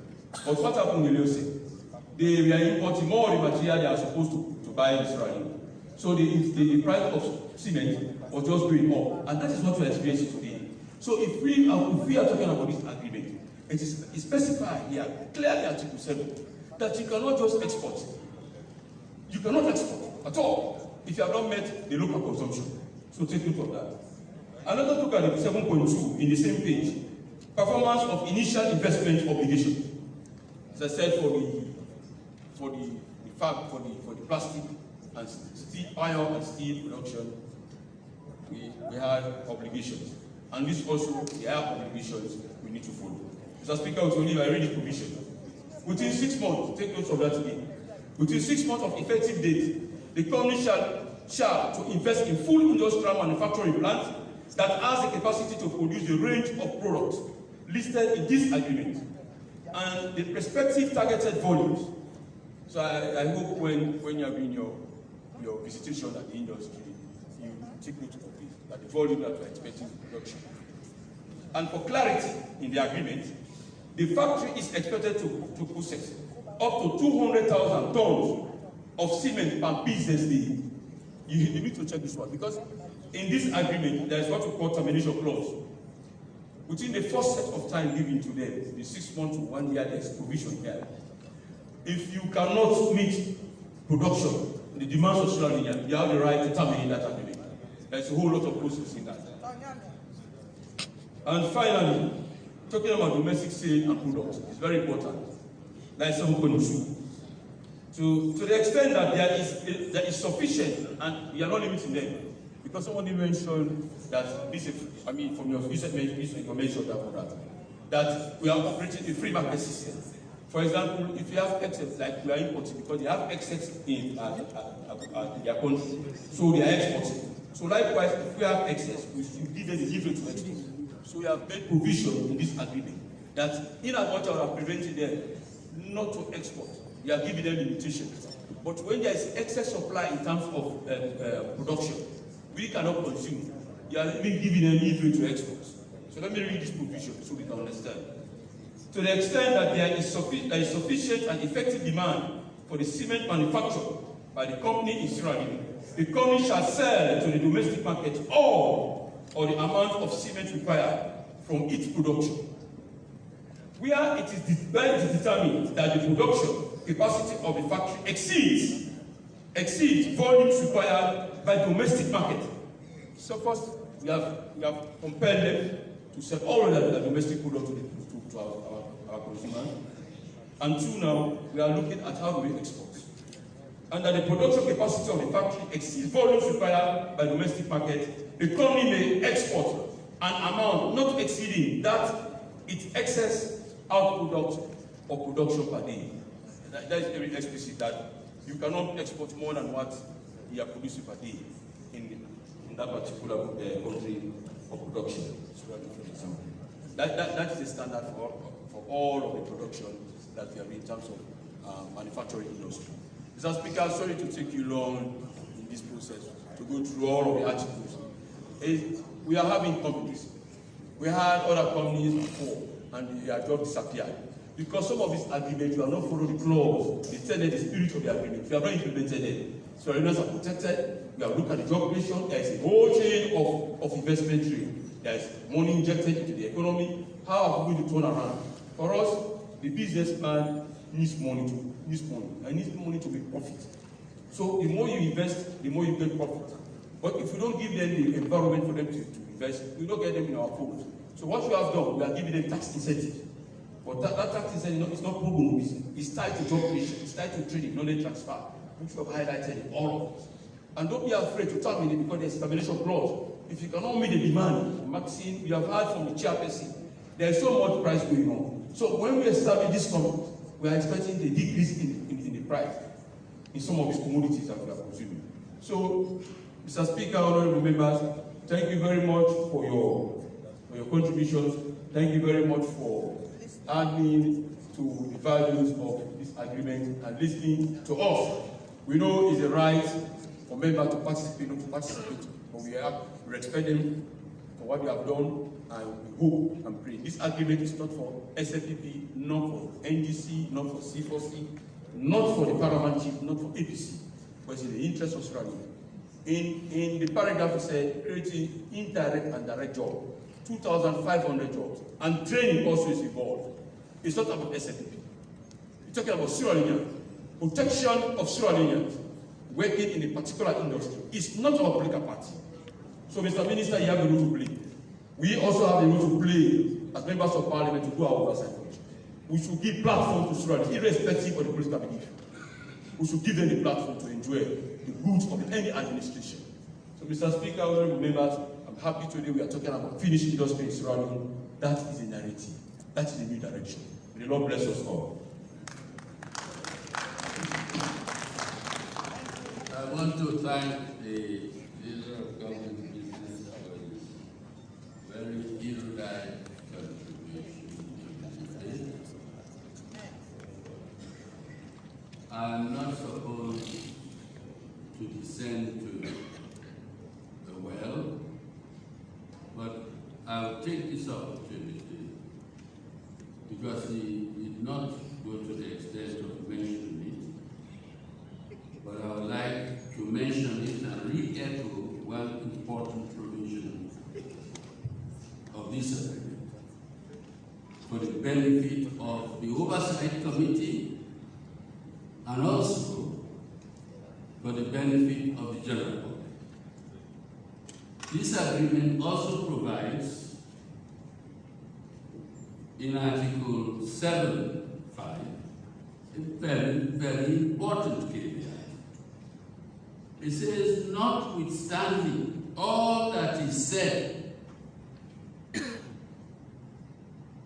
under Article 7.4, which has been adumbrated by the leader of government business, the company is subject to the following restriction.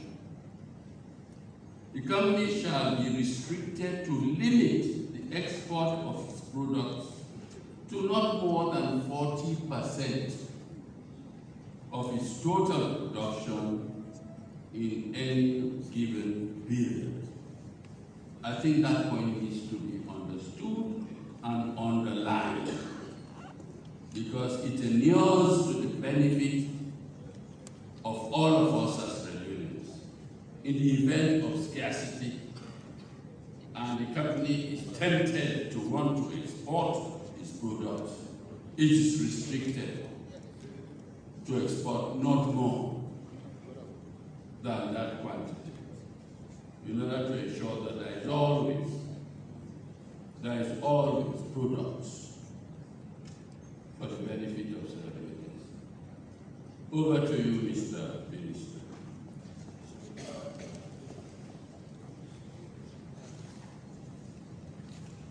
Mr. Speaker, honorable members, thank you very much for the energy that you put into this debate of these two agreements. These two agreements are actually agreements that are going to impact particularly the construction industry. Both, one producing cement, the other producing rocks. Mr. Speaker, honorable members, the current prices of commodities, particularly at this time, noting the impact of COVID, has not been as a result of, as far as my knowledge goes, has not been as a result of any increase in taxes, but has been as a result of increase in freight charges, which are external factors that as a country we do not have any control. I'll give you an instance. Prior to COVID, a metric ton of cement was imported from Turkey at $20 per metric ton. Today, a metric ton, the freight for a metric ton from Turkey to Sierra Leone is $42 per metric ton.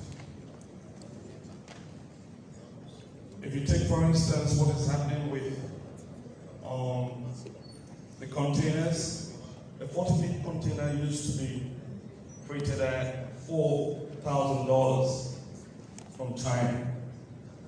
But today, a 40-feet container is freighted at close to $15,000. And this is something which is not only affecting Sierra Leone, it's affecting every other country, particularly the African continent. We do not have our own shipping agencies or shipping companies, and we have to depend on the global shipping regime that we have. To the agreements, I want to thank all the contributors for their acceptance that doing agreements with industry is truly going to help grow our economy. Industry development is a core component of the engine that promotes economic growth. I'd like to assure members of this House that the Ministry of Trade meticulously upheld these two agreements. And we have already put in place an implementation plan, as well as setting up a monitoring and evaluation unit for all the agreements that we are going into with the private sector. I understand the concerns that agreements have been done earlier, and in most cases, the implementations have not been followed through. But let me assure this House that under the current leadership, the Ministry of Trade is following through on every term that is in agreements that we brought to this House. As I speak to you, previous agreements are being implemented. Today, Sierra Leone has the lowest selling flour in the whole of West Africa, because we signed an agreement with two companies that are producing flour. The Sierra Leone flour mill that was shut down for over 20 years, and Sanogo.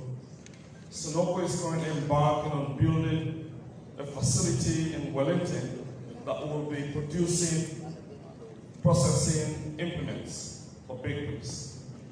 And very soon they'll be embarking on developing their mill. Sierra Leone flour mill that was shut down is currently expanding its facility to produce 3 times what it used to produce.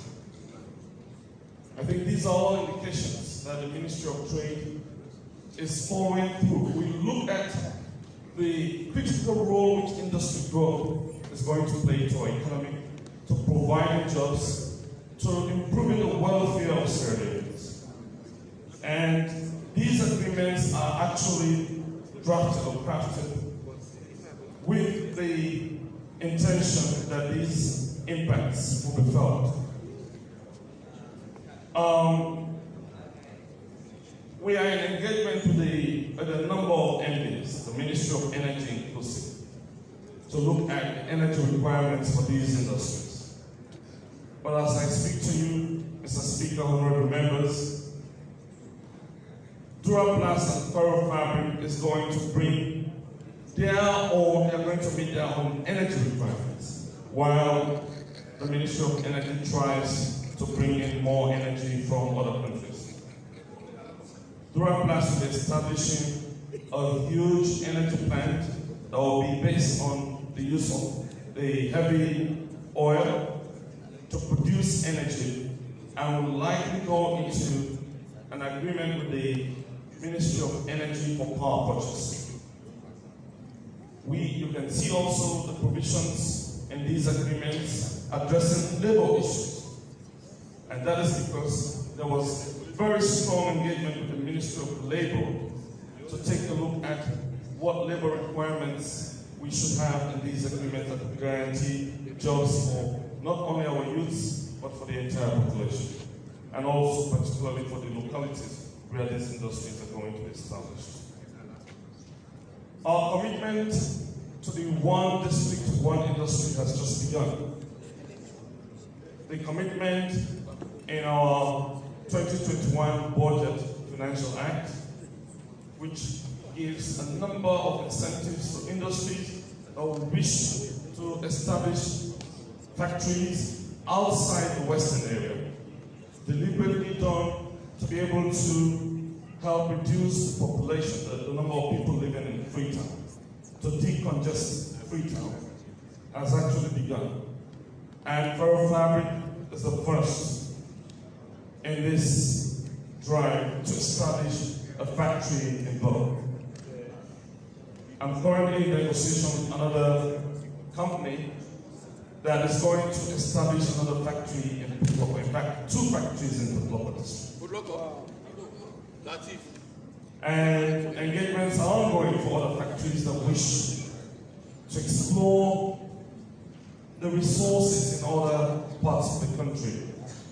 And our overall plan to have the special economic zone policy is truly going to impact on industry growth, and of course, is going to impact on economic development. So it doesn't surprise that a good number of people have made very, very good comments on the moves which the Ministry of Trade has embarked on. And I want to assure this House that the Ministry of Trade will facilitate oversight duty of all committees to ensure that these commitments which we have put in these agreements are fully met and they have the desired impact on our people, on the economy, and also on the communities where they're going to be established. It is on this note, therefore, that I ask Mr. Speaker, honorable members, that be it resolved that this honorable House hereby ratifies the following agreements which were laid on the table of the House on Monday, 19th April 2021. The agreement between the government of the Republic of Sierra Leone and Massa Industries, dated December 2020, and the agreement between the government of the Republic of Sierra Leone and Duraplast Ferrofabric Sierra Leone Limited, dated January 2021. Thank you. I thank the Minister of Trade and Industry. Honorable members, before I put the question to you, there is one important aspect that I would want to invite the Minister to pay particular regard to. It has come to my notice from my own private investigations that insurance charges levied on imports into this country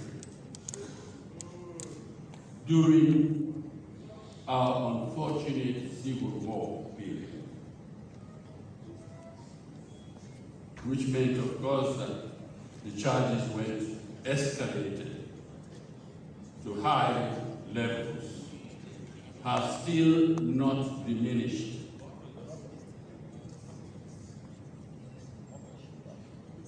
That importers are still being charged insurance on their imports at levels that they were charged 19 years ago, even though the war ended officially in 2002. You may not be able to answer that question now, but let it be part of the work that this House is now asking you to investigate. Insurance premiums charged on imports into Sierra Leone have not declined, despite this country's war having ended 19 years ago. We are still paying a very high insurance premium on imports into this country. And that is disadvantageous, of course, to the country and to consumers in this country. So please take note of that. I don't know whether you want to respond to that. Mr. Speaker, honorable members, His Excellency the President set up an interministerial committee to look into this. And the war being one of the things that was considered to list Sierra Leone as a high-risk destination is under investigation, and we're working with other global partners to look into that. But beyond just the war, there are other issues that also, which will include the period it takes for a ship to be landed at our ports, piracy, etc., etc. But the Interministerial Committee is doing the work on that, and I'm very sure we're going to find time to report to this extent. We thank the Minister for that assurance, and we hope he will come back to this House before too long with an explanation on that issue. With that, honorable members, the question is that this honorable House ratify the agreement laid on the table of the House on Monday, the 19th April 2021.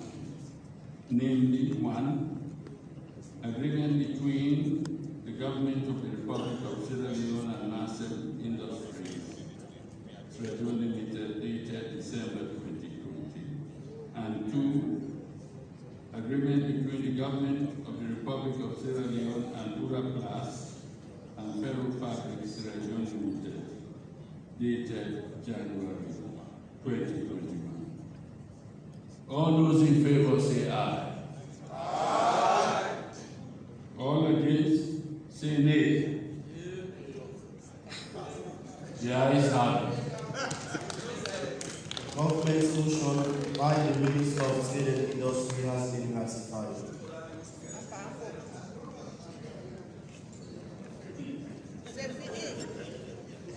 B. The Cybercrime Act 2020, second reading, continued debate.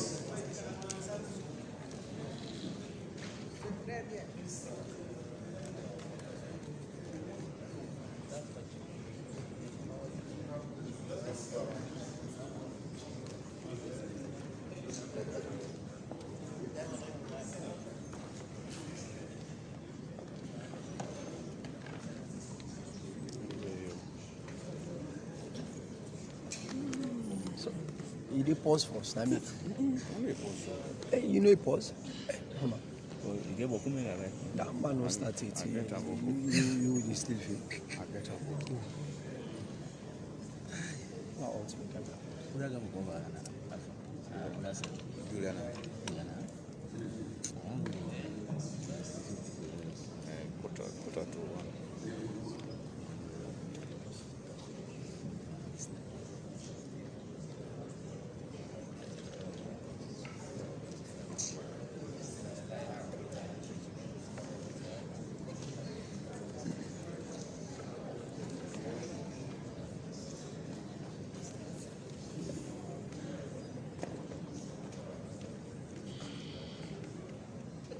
Honorable members, I'm advised that the debate now continue on the Cybercrime Act 2010.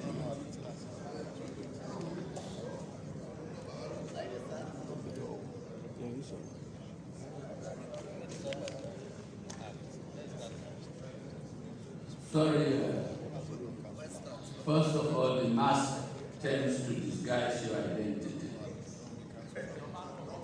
Is that Dr.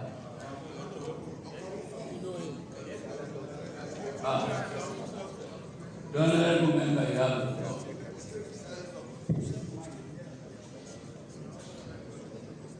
He will be followed by Mr. Speaker.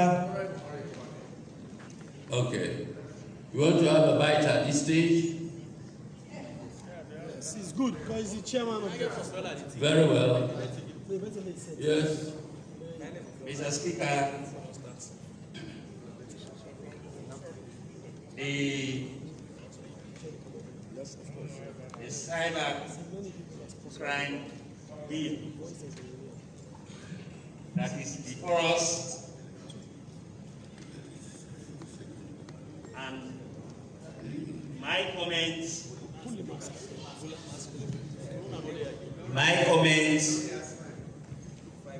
in this particular debate will be centered on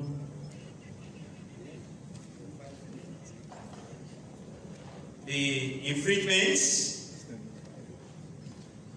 aspect of this cybercrime bill, trust, if we have trust to the powers that we are given to the minister in this bill. And I would also like to look at the levy and if you go to page 10 from clause 7 to 8, you will come to realize that this bill gives enormous powers to the minister other than the court. And that in itself is a clear manifestation that we are not yet ready for a bill of this nature. Mr. Speaker, if you look at clause 7, you go to the last line of clause 7 and the last line of clause 8. He said the minister may, by regulation, may under this act prescribe. Mr. Speaker, this will infringe into the privacy of the citizenry of this country. And if we are to rely on the minister making regulation, leaving no room for the court, which has the mandate to do that. And therefore, as citizens of this country, and a lot of consultation we have made outside there, the feedback from our people is saying that a year ago, we gave leverage to government in this House of Parliament, in the SOE, that is state of emergency, when they promised bringing regulation, they woefully failed. They woefully failed to come with the regulation in the well of Parliament. Are we going to trust this current government when the enormous powers were given to the minister to make regulations? No way, Mr. Speaker, we are afraid. The regulation should be accompanied with this document. We want to see the regulation and assess them if they will fit the test of the citizenry, if they will fit the test of time. But to say this document passed in this house, then later the minister go out there and determine the regulations for the qualification of this document is yet to be seen, Mr. Speaker. Mr. Speaker, we are not seeing it because we do not trust the government. And they started the issue in the state of emergency. They promised bringing regulations until the end of until the tail of end of the state of emergency. We could not see any regulation. So even the state of emergency in itself was just illegal. Mr. Speaker, when you go to clause 48, in fact, they just compound the problem. If you look at clause 48 of this document, that is page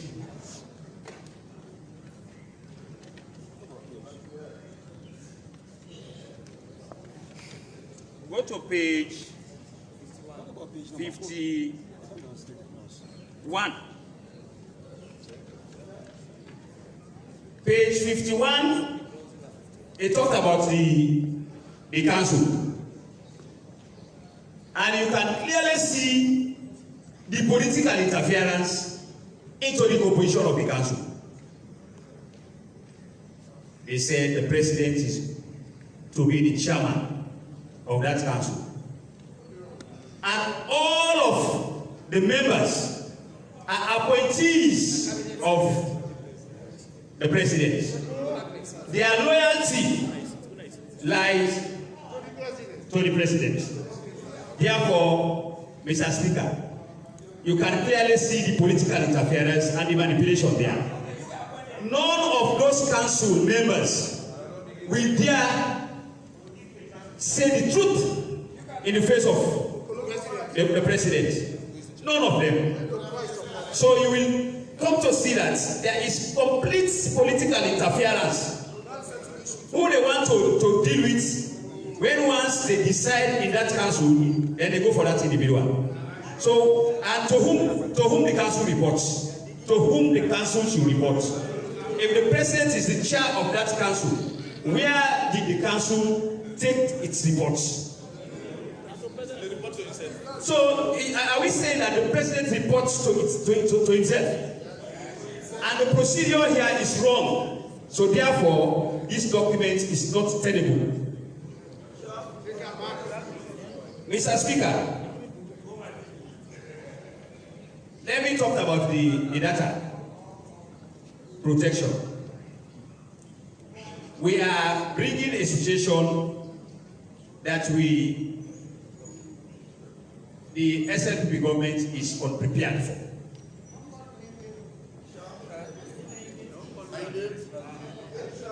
They are not prepared because the data infrastructure, the data protection infrastructures are not there. They are not there. How can this government assure us of the data protection? Let me now right into the infringements.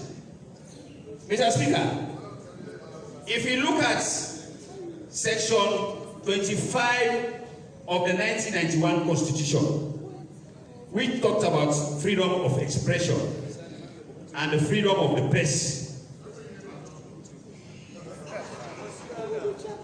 this cybercrime bill is militating against that provision of the Constitution. And there is no way an act, if it is going to be approved, there is no way this proposed bill can supersede the provisions of the Constitution. So it is clear that this bill intends to infringe into free expression. The media will be frustrated. You cannot sit in your corner and discuss anything of the states. They will just conclude, go and take a look. Because even state institutions, democratic state institutions are now politicized. The judiciary is one. I will call them the judiciary is one. The Sierra police is another one. And now the army is another one. So these institutions are now carrier of political thoughts. So therefore, Mr. Speaker, instead of being independent and professional, instead of them being independent and professional, they are now working with according to the dictates of politicians. Mr. Speaker, Mr. Speaker, let us go to page 54. We want to get a clear explanation about the levy. Listen, if you did not go to a better school, we went to St. Francis. We went to the School of Languages. So listen.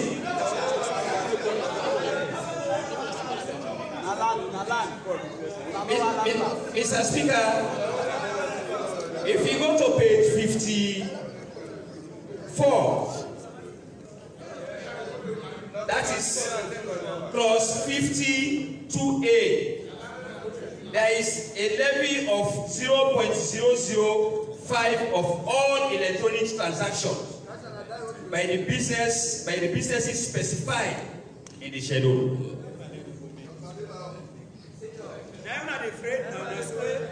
Mr. Speaker, in fact, Adebayo has become the thorn of your flesh.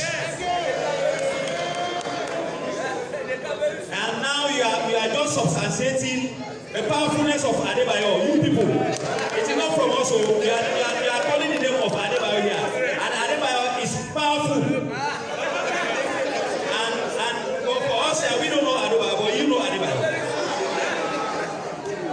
Mr. Speaker, so for us here as the main opposition of this country, and for us here as the All People's Congress, which is the only party that has this country at heart, which is the only party that always fosters developments in this country, which is the only party that is not regionally based but nationally based.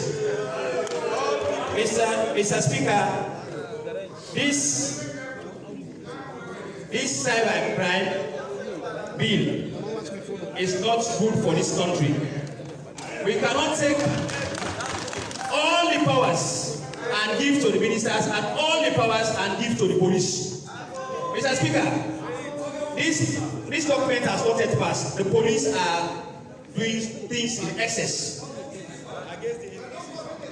And particularly against opposition members.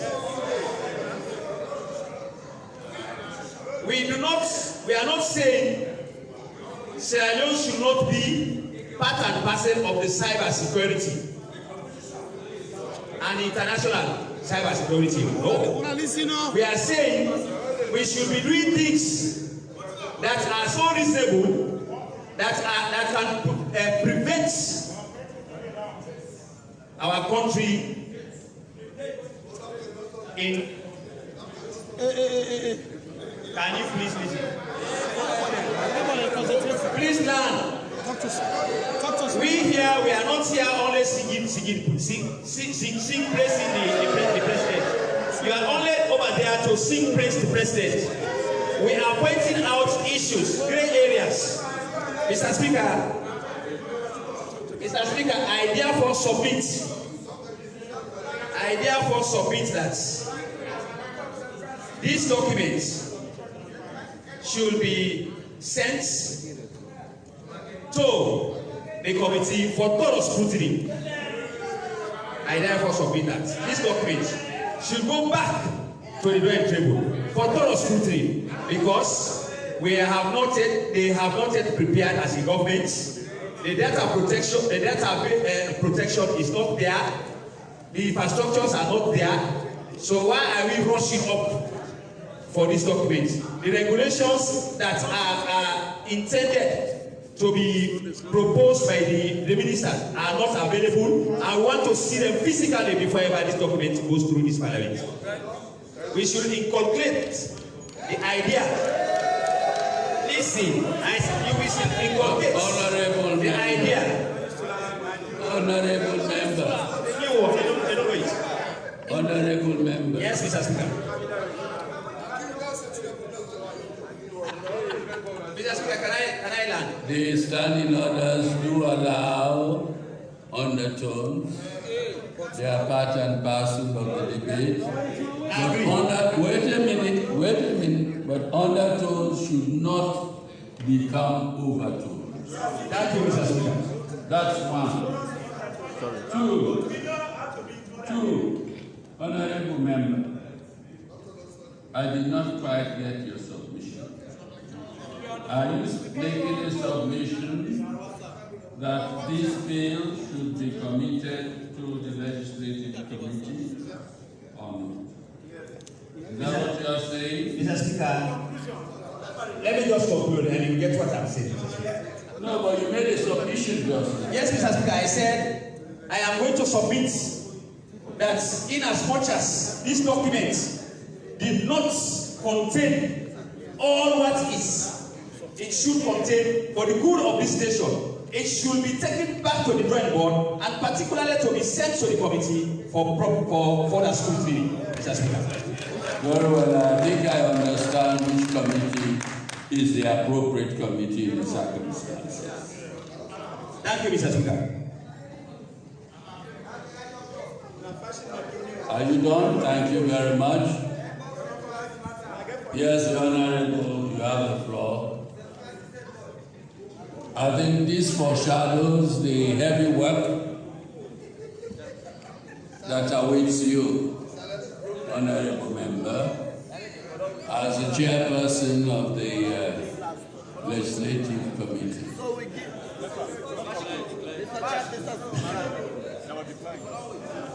Okay, now you give us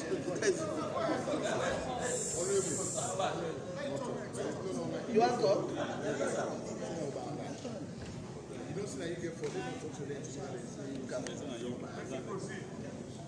Okay, Mr. Speaker, I decline.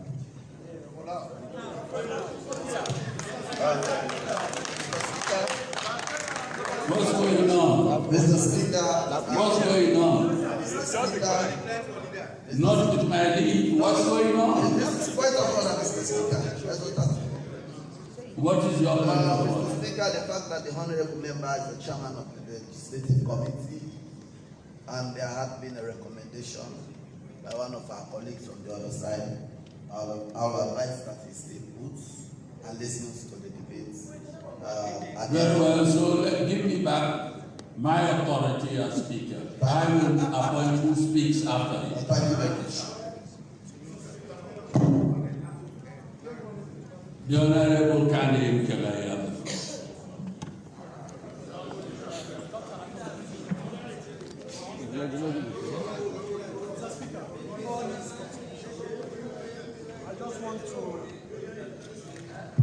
With your permission, sir, I just want to do a joiner to the Deputy Leader of Government Business. It is true that the Honorable Member is chair of the Legislative Committee, but for him to contribute on the floor should be of his own volition. The reason is he had participated throughout the consultative process together with the Minister, so he might be in a better position.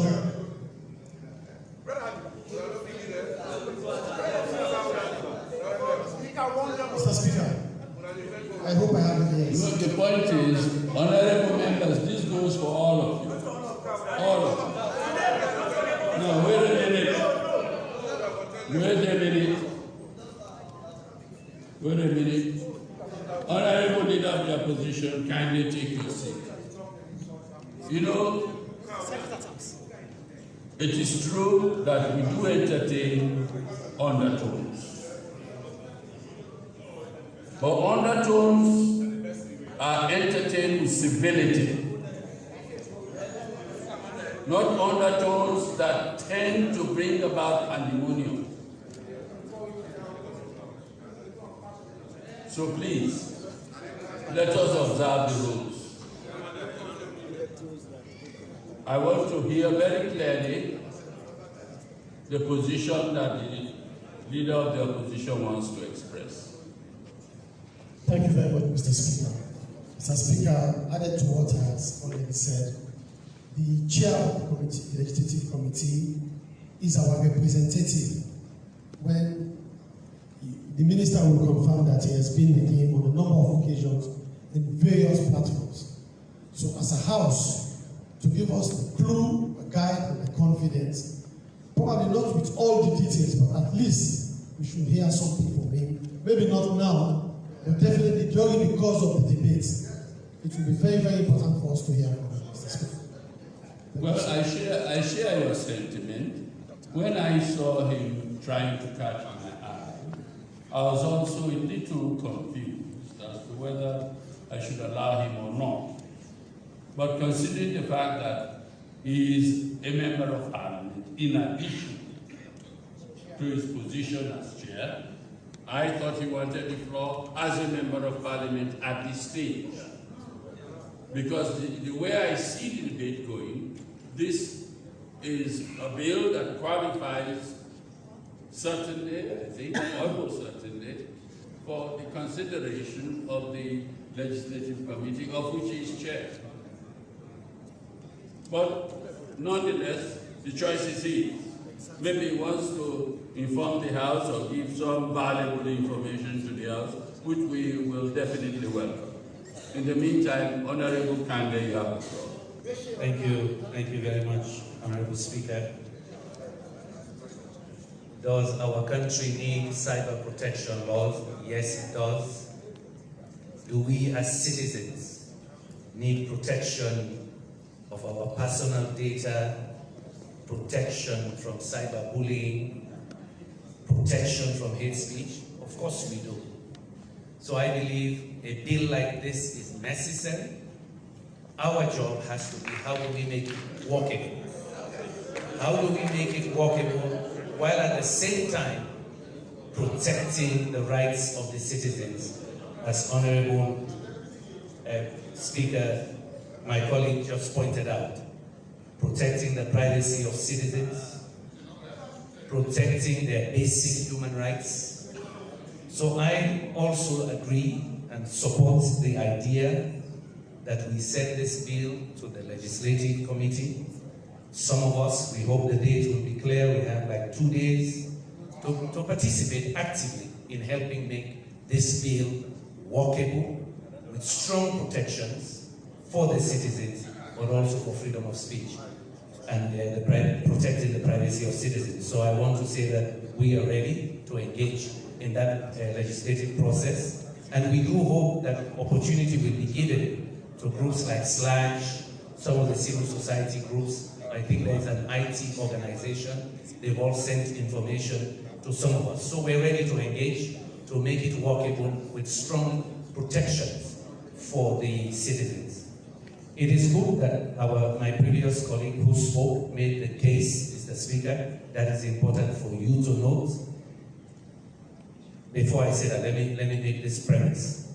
It was good to hear the minister himself say that he was surprised at how much powers he was given in the bill.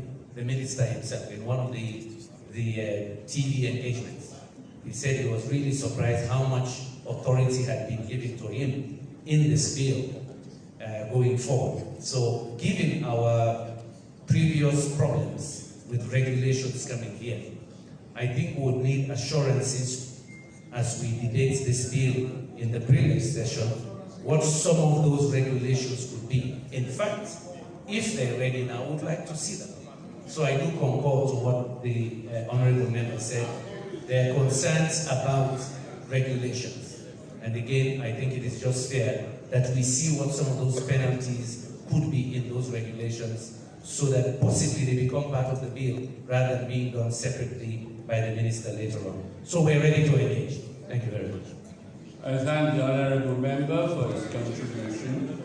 The last time we considered this bill, I, at the request of the Minister, directed that we should broaden the area of engagement to ensure that all levels of society were fully engaged, so that the ordinary man in the street will understand the content of this bill, and when passed into law, the consequences it will have for all of us. I think we've had sufficient time to engage. I'm sure the Minister will want to inform this House the extent to which he has carried out that directive. But let me now turn to our leader, our chairperson of the Legislative Committee. Do you wish to come in at this stage as Member of Parliament, or do you, in what capacity? I don't quite follow.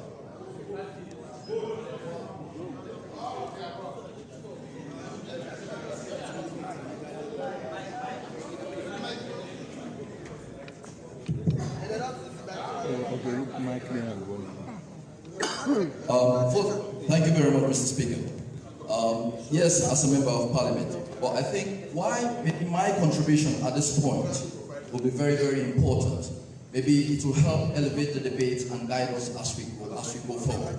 Because I've been part and parcel of some of the consultative process, which I think was really in good faith, and it has helped to create a better atmosphere or a better understanding as far as this bill is concerned.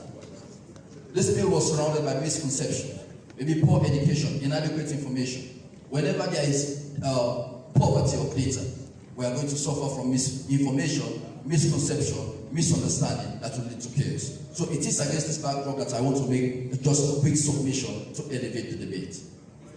By all means, proceed. Thank you very much, Mr. Speaker.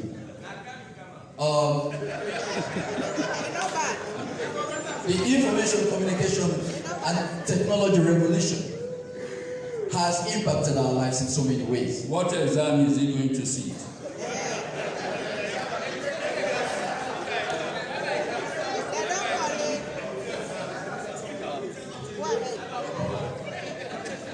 Go ahead, please. There are so many changes in our lives as a result of the ICT revolution. This was clearly made by Jan van Dijk, a Dutch sociologist, in 1991.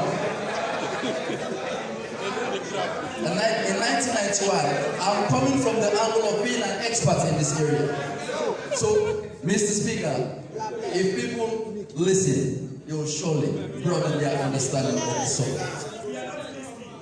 They talked about the network society, the global village. There is no way you can be part of the global village using the information superhighway without going through or accepting guidelines of acceptable behavior. We need a cyber crime. In as much as ICT has the good aspect, it also has the harmful aspect. That's why as leaders, we don't only have to lead by example. Lead by example, by good example, and take the bold steps and put in legislation that will stand the test of time. During the wide consultation, the citizens' view has been fully ventilated to encapsulate our collective aspiration of a cyber-free cybersecurity bill, but a responsible one, taking into consideration the protection of our human rights. Now, we talk about hate speech. Hate speech is not even properly embedded in this cybersecurity bill, but which we are going to look into because it is our responsibility to make a law that will stand the test of time. It is not perfect. We saw how freedom of speech or freedom of expression was misused in Rwanda. Just by a metaphor, saying, cut the tall trees. That metaphor later transformed to incitement, and we saw what happened. Sierra Leone, we are fast learners, and we are going to ensure that we learn by putting a legislation that will deal with all of those issues. When we talk about freedom of expression again, yes, the internet, which paved way to social media, was more or less derived from the First Amendment of the American Constitution, which talks about freedom of speech. But it's not freedom of regular speech. It's freedom of responsible speech. And when you use freedom of speech to ensure that you damage the reputation of others, yes, in as much as we talk about protecting human rights, but we also have to make laws that punish human wrongs. Now, let's go to the issue of data privacy. Very important. If we don't have data privacy, at the end of the day, we'll move from being honorable members to vulnerable members. Because we are exposed. We are servants of the people. But I want to remind all of us here today, when it comes to the internet, there is zero privacy. When it comes to the internet, social media, there is zero privacy. I'll give you a simple example.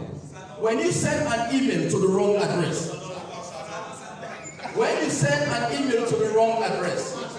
it bounces back, then you receive something like postmaster delivery failure. What does that tell you? It tells you that you are not alone. Somebody saw your email going. So, first law is about protecting or be very mindful what we send out. Written communication is one of the most difficult forms of communication, dangerous, because the sooner you click the send button, you can hardly retrieve that information. So the security of our privacy starts with us. It starts with us. And in the consultation, it was also clear that in as much as, yes, we don't have data privacy laws now, but there are safeguards within this bill that will ensure that our human rights are protected. The bill is going to have a human face. Our data is going to be protected. And I'll tell you, when it comes to all the fines they are talking about, we've done some juxtaposition with other countries, Ghana, Nigeria, and when we go to committee stage proper, we'll look at those juxtapositions. That will tell you that Sierra Leone is on the right footing as far as this side of it is concerned. What I want to encourage honorable members here today, as far as we have this country at heart, we don't have to worry about the cyber bill. Let's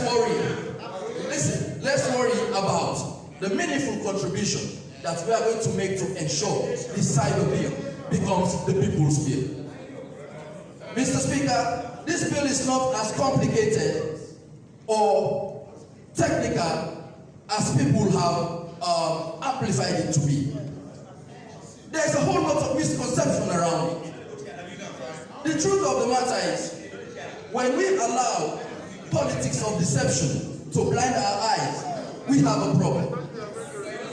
For us to ensure that we pass a bill that will stand the test of time, we have to remove the political lens and then put the interest of the people forward. I'll go on and on and on, Mr. Speaker, but I want to allay the fears of my colleagues that this is the people's bill. We have a role to play.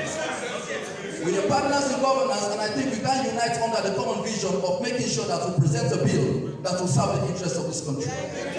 Mr. Speaker, I'll take my seat for now. I thank honorable members. I assume that his contribution is that as the main in his capacity as member of parliament, and we cannot just suppose it as a forerunner of the position he's likely to take as chair of the legislative committee. I think this is a continuation of the debate of the Senate, not the beginning.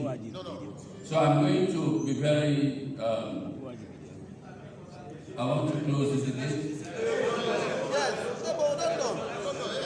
I will entertain only a few more and then we'll bring this debate to a close.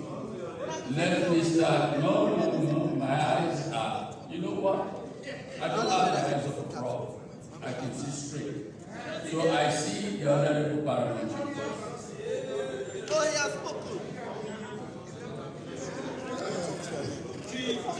Thank you, Mr. Speaker. I want to thank the honorable members of parliament. I think this is one of the bills that I've seen so many members of parliament are concerned. And I want to thank also the Speaker. He has given us the opportunity under SO 37 dilation for us to continue to debate this very important bill. I don't know if there is any other bill that has drawn the attention of members of parliament and the public. And the general public. And the general public. Yes. Mr. Speaker, I want to thank you for giving the opportunity to the members of parliament and to the government side in terms of the minister to try to bring in many people on board. I can tell you definitely, the minister has done so much to involve so many other groupings.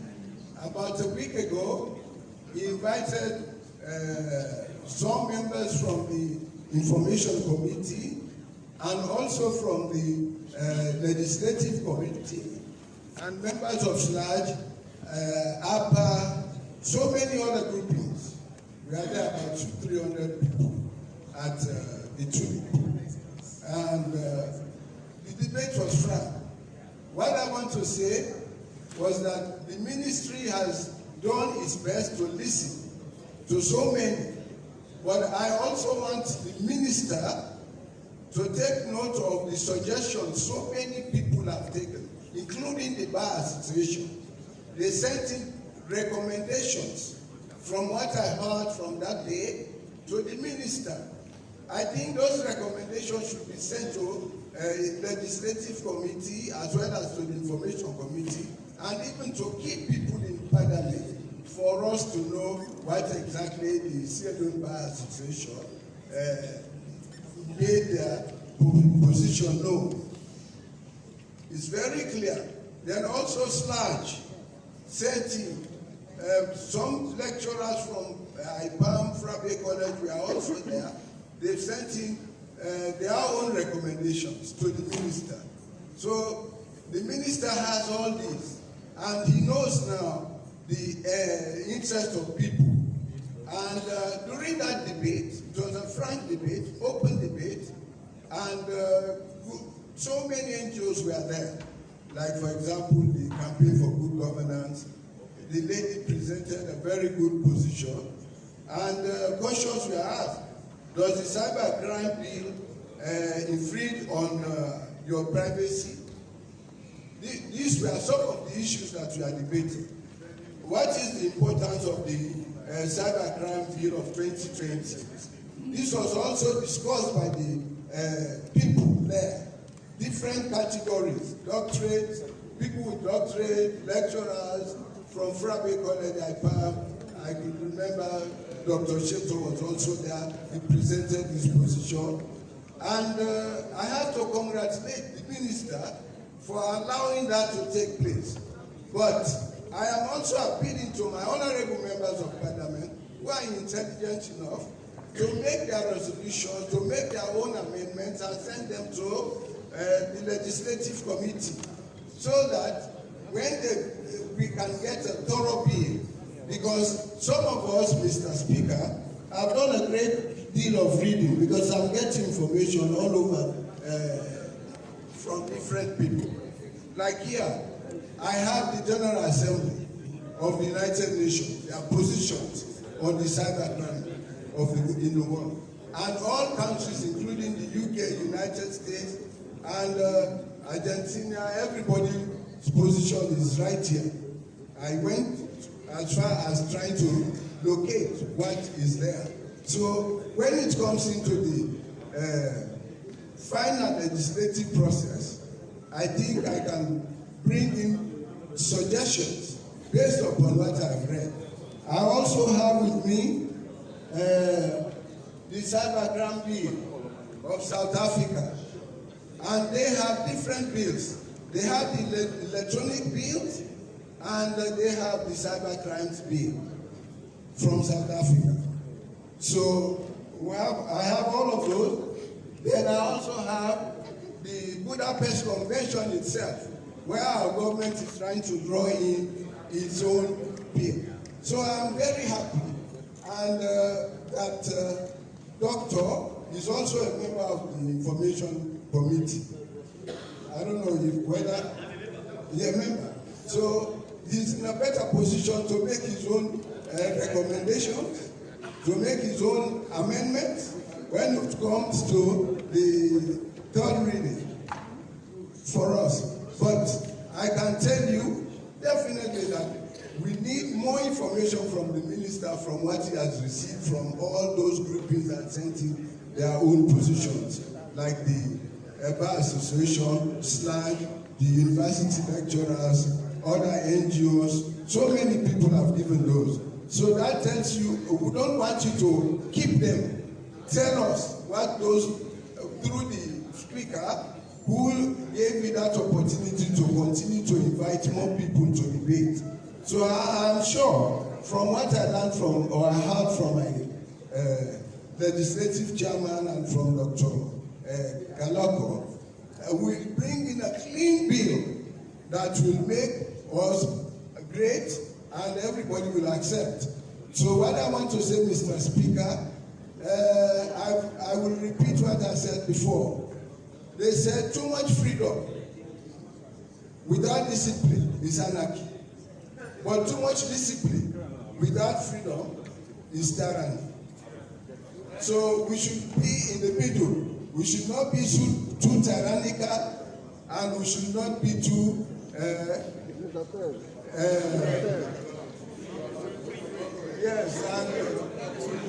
too loose. So we have to look in the middle. Like some of us, we will be there to see that we make a bill that will serve the entire people of Sierra Leone. Whether you are a member of parliament, a minister, or featured leader or president, you will be protected. I thank you, Mr. Speaker. I just want to again congratulate the ministry and the minister for listening, giving us the opportunity to bring in more people to participate. I say thank you. I was impressed when you were there, you delivered your keynote address, and you listened keenly to all the criticisms put before you and all the recommendations you received from the Bar Association and others. So I hope you will pass them to us for us to the committee. And we know that this is what the Bar Association said. So I thank you very much, Mr. Speaker, and I congratulate you on this particular one for giving us SO37 to participate fully in the debate on the cybercrime. And I hope this is not the beginning, the end. According to what I've seen, there are so many bills coming in. Cybercrime, security, and all that, electronic security, all those, Ghana, Nigeria, UK, all of those people, South Africa, have different bills to address the issues of the privacy of the public.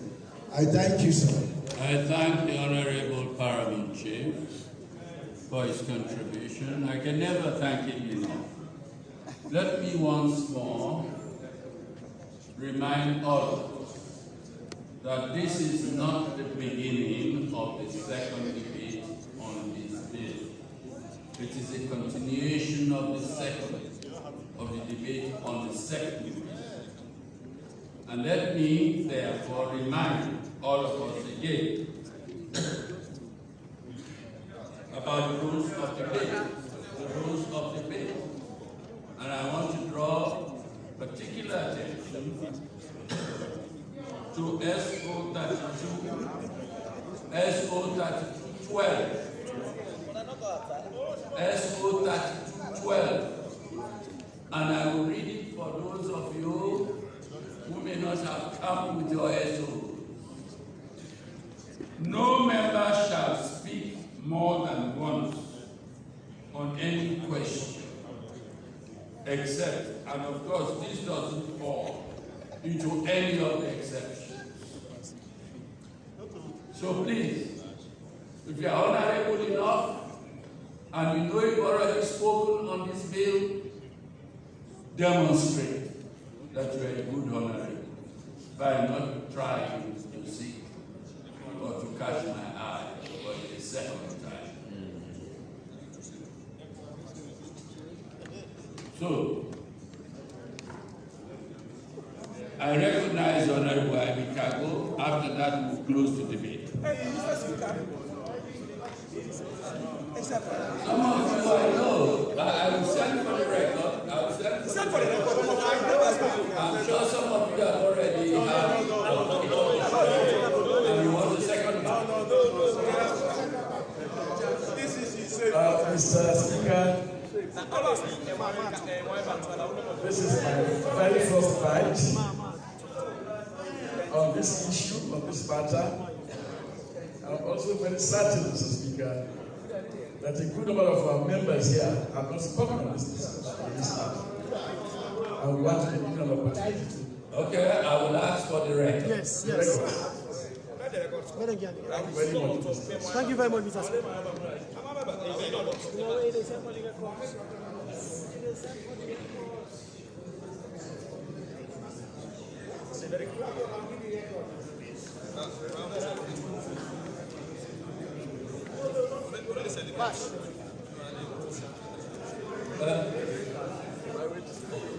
No, time is very limited. Will you please go ahead, Honorable? Thank you, Mr. Speaker. Mr. Speaker, I want to present a position of mine here. And that is what bad laws can do to the society. Mr. Speaker, the cyber law has the potential to become a very bad law in Serbia, except if we do something rapidly to correct the potential irregularities in that legislation. Mr. Speaker, I want to give an example of what a bad law can do. You remember fully well, Mr. Speaker, when we were young people here, that the 1965 Public Order Act was introduced for the purposes of interfering with the media in Sierra Leone and freedom of expression. In the end, many citizens suffered, and the state suffered as well. And this became a debate that lasted for years and years. Up to this time, we are starting with the 1965 Public Order Act. It has not been properly addressed. As we begin to forget about it all, Mr. Speaker, here we have the cyber law, which is not very, very clear, and which has the potential to create difficulties in the democratic process in Sierra Leone. So, Mr. Speaker, I also want to give another example. You remember the 30-day absenteeism clause that was again introduced for the purposes of safeguarding the opposition in this country. What happened was that some people lost their seats in parliament because the people who were running the state at the time thought that some of these people should leave parliament. And because they left parliament under circumstances that were very, very dubious, the government that came later on decided to use the same methods. So the Prime Minister said, anybody who was absent for 30 days will lose his seat in parliament. And 5 people lost their seats in parliament, deliberately, done by the government of the day. That I thought was unfair legislation. Then later on the government changed, and the new government came. And what the new government did was to merely say that we are going to continue this law. And the very relative of one of the relative of the Prime Minister became a victim. He was sent to Parliament for 30 days so that he could lose his seat in Parliament. I did lose his seat. He lost his seat in Parliament, and again, that is an example of bad legislation. People thought it was going to affect one set of people, but later on it affected other people. So, Mr. Speaker, even if we want to talk about the cyber law and the importance of the cyber space in our society, we must also be very, very careful about the future. Because this same legislation, this same law, if it is not used in good faith, has the potential of affecting other people in the future. And if I become the future president of Australia and you are in a position now, don't you think that I will not use it against you? Because you came here with it deliberately to disturb me. And people from my side can also disturb you people later. I just want to give an example of how bad legislations can be counterproductive. That is what it can do. So, Mr. Speaker, I have played a major role in this country to bring the telecommunications sector up to date. I'm going to hide it. I landed the submarine cable here.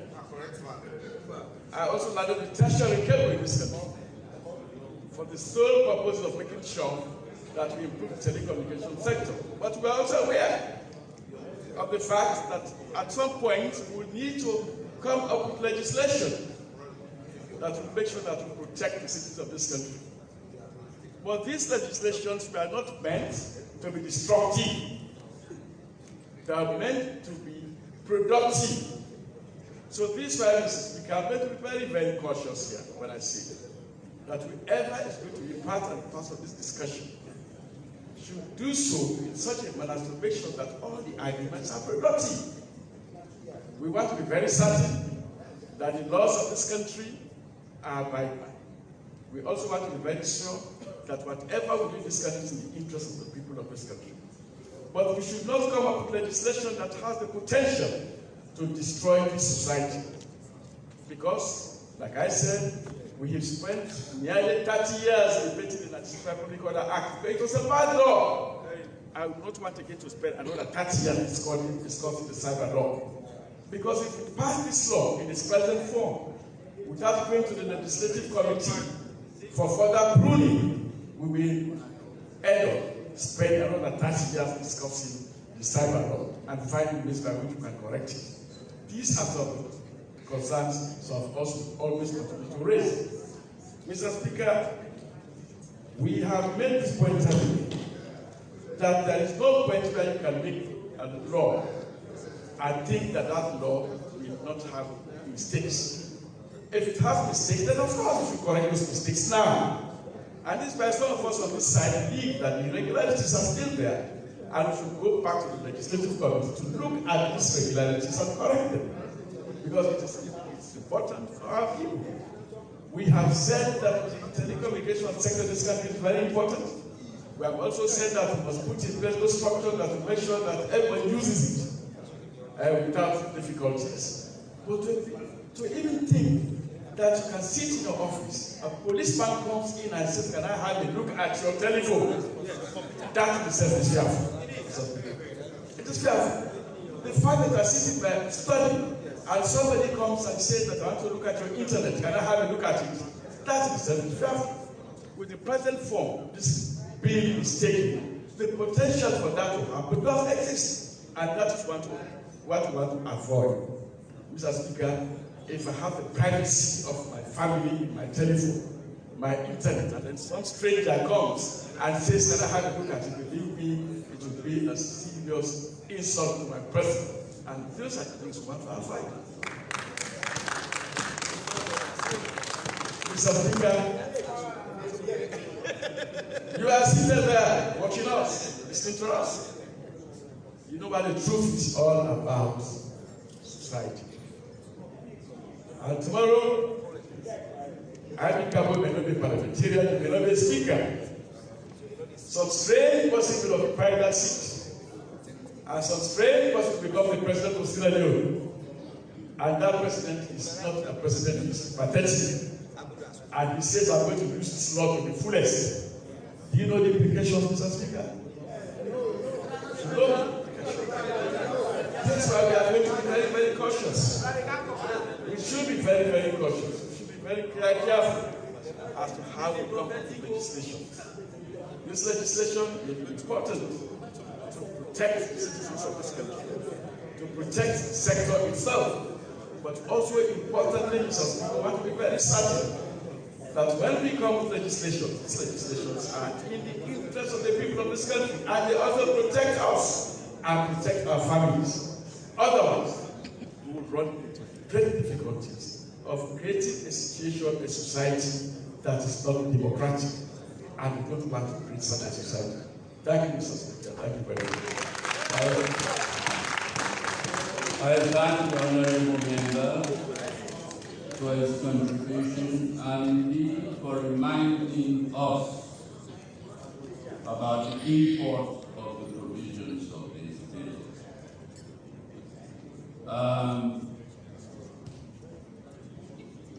Let me sound a note of caution. This bill is a proper candidate for the Legislative Committee. And I want to say here and now that there will be no time limitation on the work of that committee. We must allow that committee the fullest flexibility so that it can come back to this House with a good piece of legislation. This is a piece of legislation that requires us to make this slowly.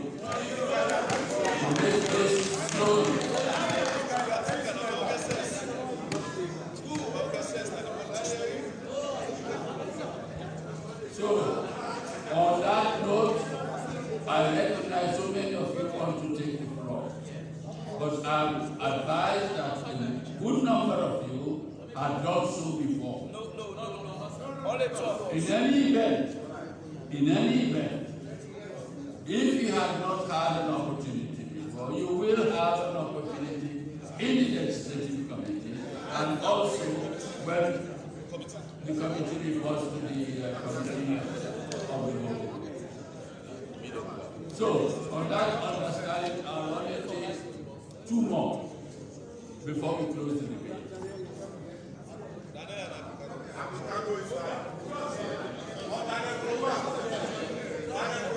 So I want you to consult amongst yourselves. Consult amongst yourselves, minus for leader.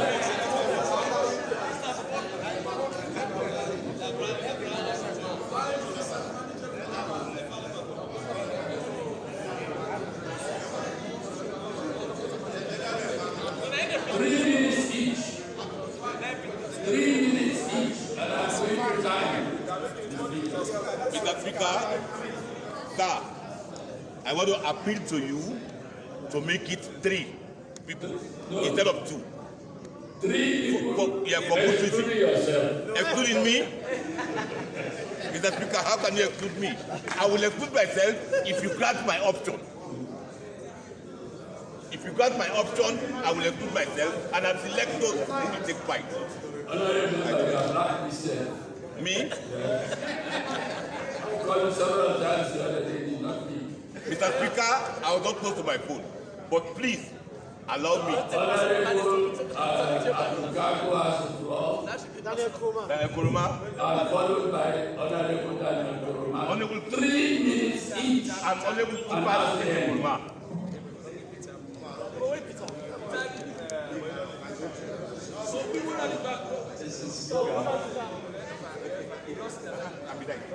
Mr. Speaker, honorable members, like other speakers have said, this bill should focus on cyber protection, cyber security, other than cyber crime. Mr. Speaker, honorable members, there are important things we should take note of. Firstly, we have to have the proper definitions of some of the terms used in this bill, so that they will not be disputed like this, they will not be disputed or misunderstood by the judges, or they may not be misunderstood by other people. In the preliminary part 1, there is no definition for privacy, Mr. Speaker. Yes. And also, Mr. Speaker, this bill has, well, it should be accompanied with the data protection laws. Because when once my phone is taken away from me, and there is a tendency that this officer who may have done that has, the tendency to expose my information to the public, there is no security that my personal information will not be exposed and my personal information will be protected. The powers also of the minister are very enormous, Mr. Speaker. We should develop a strong data protection privacy, and also we should create a standard policy. The minister should not be in the capacity to determine, the punishment, the fines. For every law we have approved as a parliament, the law goes with their consequences. That is the penalty and the fines as the case may be. But this gives way to the minister to do that. That is very it's not good for us. Mr. Speaker, we should also pay attention at the offences also, Mr. Speaker. I am of the opinion that this bill, in every other policy, focuses more on protecting people from internet fraud, those who are disadvantaged on the internet. But from every speaker I've heard on the other side, it seems as if the primary target of this bill is to get hold of those who involve in making abuse, those who involve in making statements on social media. So to a large extent, we are losing the criminal focus of this bill. It should not be focused on the opposition, because we know that fish should exist in every state, in every community. So, Mr. Speaker, I want to advise that let us sit again at committee stage, look at this bill keenly, so that the opposition would not, very soon we are going to elections. And you know that before even the advent of this bill, a lot of cases of arrest have been infected for people who talk on social media. Recently, I saw one in Rome, a man who went at the Bull Stadium to just praise the former president. He was humiliated, he was arrested, he was treated naked. And this parliament should be in the position to protect some of those people. Now that this bill will be endorsed, I want to be in favor of other people who do such. So, Mr. Speaker, I want to plead to us all here that let us be very, very careful the laws you make today may be good for you, but it may be against you after you leave power. Let us make laws for our generation. Let us not make laws because we think there is a pain that is on our head. Let us make laws so that when government, successful government comes, we will not find ourselves wanting against those laws. Free speech is in every country. Allow people to talk. Government should focus on the priority. And when government focuses on the priority, it brings development. But trying to stimulate people who express their opinion, to me, it's not done. So I want to ask you, Mr. Speaker, firstly, that this parliament probes into the matter of that very individual, that Sierra Leonean that was humiliated just because of expressing his own personal opinion on the former president. Let this parliament go into that. Mr. Speaker, you are not paying attention, sir. You've exhausted. No, I want to say what I said, Mr. Speaker. It's your own intervention, sir. What I said is that somebody was arrested in Bo because the person went out and made a plea praising the former president. Yes, the person was humiliated. And Mr. Speaker, you will agree with me that if this bill is passed here as it is, things will go on. So I want this parliament to go to that matter. Have another bite at the cherry. Okay, sir. Honorable Daniel Kuruma. Daniel, tell them the legal implication.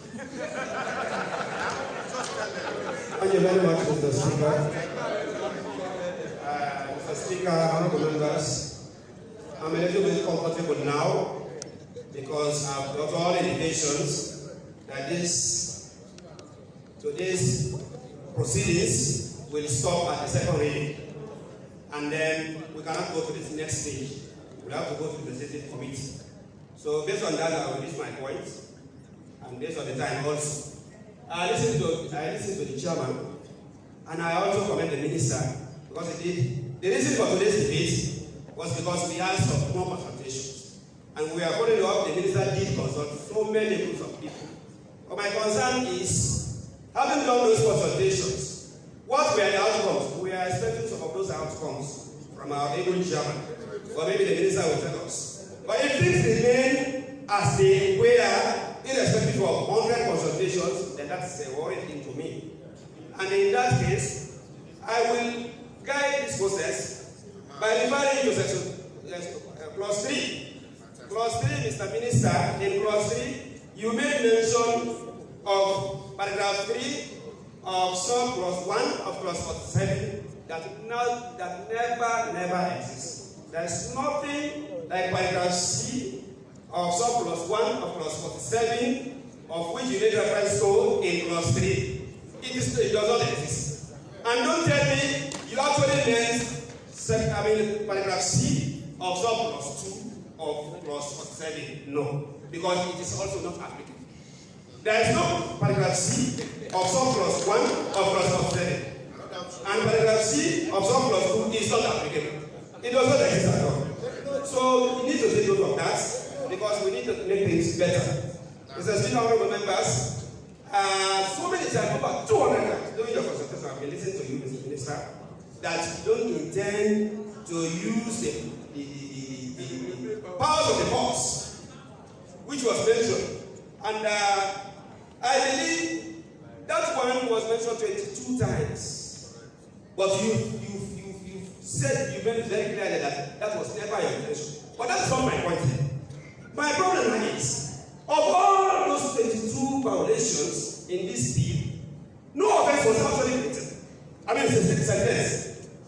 The offenses were committed, but no sentences were actually mentioned or meted out. So that is a huge burden on the legislative committee. So I appreciate Mr. Speaker when he guided this process that the work of the legislative committee should be expected to be slower this time. It should not be given time, limited time. Because, Mr. Speaker, no sentence was meted out. In all those 22 offenses, no offense. And there's a provision, you know. There's a rule that we say gravity of offense. Those offenses are not of the same gravity. So really, it is more time by the legislative committee to create, to seek out the suitable and acceptable sentences for those offences created in 22 various sections of this bill. That means he did a lot of time. And we want to make it very clear here that sometimes during this time we need the presence of the law officers department. Or at least create a legal department in this way to be headed by a legal practitioner. We have one or two who are staff of this parliament. They can head those departments, they can better guide the process. But as I speak now, there is no representative of the law officers in our list. Mr. Speaker, in clause 22, clause 22D, you made mention of seizure of assets. Just general. So I was so worried. I thought it was limited to electronic assets. But when it says you can seize assets, all sorts of assets, and I was even more worried because asset was not defined. Asset was not defined. So when you say asset, dictionary definition of asset, apart from your specific definition here, which is absent, it can mean any asset, including houses. How can you seize houses under this? It is not applicable. So we can either define assets or we delete this relevant provision completely. Mr. Speaker, honorable members, 35B, you included in that subcategory paragraph B, that's paragraph A and B. But for B, you said it is an offense if anybody says something to my annoyance. Annoyance, Mr. Speaker, honorable members, we are human beings. Anything can simply irritate us. So if you say, no sooner I feel annoyed, it's an offense. It will not be for us. That relevant provision is absolutely not necessary. It's subjective, and as human beings, we are dynamic, we are different. What annoys me does not annoy Mr. A, or does not annoy Mr. B. If we maintain that provision, it will be more arbitrary. But I will say, okay, as in my capacity as minister, in my capacity as president, I've been annoyed. Therefore, I will take action against you. Mr. Speaker, honorable members, in fact, this one, Mr. Speaker, Mr. Minister. Mr. Minister, that's all. Mr. Linda's provision, Mr. Minister. Look at Mr. Linda's provisions. If you look at it, that's all. Mr. Minister, I'm not like that. I'm not like that. Look at Mr. Linda's provision, what you said. It is not possible. How can you draft Mr. Linda's provisions that way? It is not possible. Sometimes I think within myself, maybe that's what to. That's what to. Maybe they want to pay Wokubon, Patabu, But Mr. Minister, under the Senate's provisions, if you are referring to regulation, you can make that reference to the regulations only. That can suffice as the Senate's provisions. But the Senate's provisions cannot be substitute for the provisions for regulations by statutory instruments. So that one must be rephrased completely, and that way the legislative committee will need more time. Mr. Speaker, honorable members, on that note, I hope the minister will take note of all those points. And then I'm a member of the legislative committee. And as a Sierra member of this parliament, I hope to my people, I shall be there to make sure these changes are effected for the benefit of this country. Thank you very much.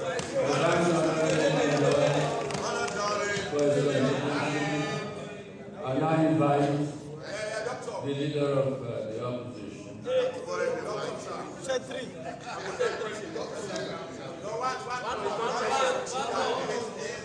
Mr. Speaker, I thought we agreed that you blacklisted me. In place of that, we're giving us 3 people at least to round up. Sir? No, leader is not going to speak for the third person who is to contribute. What I'm saying, Mr. Speaker, please, you allowed my appeal. Mr. Speaker, you accepted my appeal. Don't go back on that, please. Ample opportunity to state your position. Yes, Mr. Speaker, I understand that. But I want you, please, now that you've accepted that appeal, give me 3 minutes, please.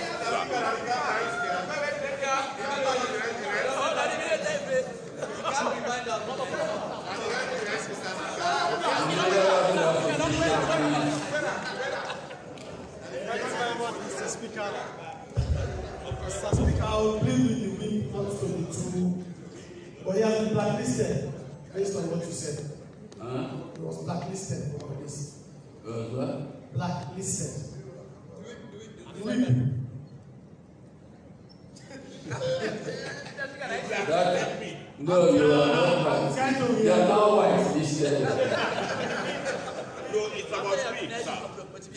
blacklisted me. No, I have whitelisted you.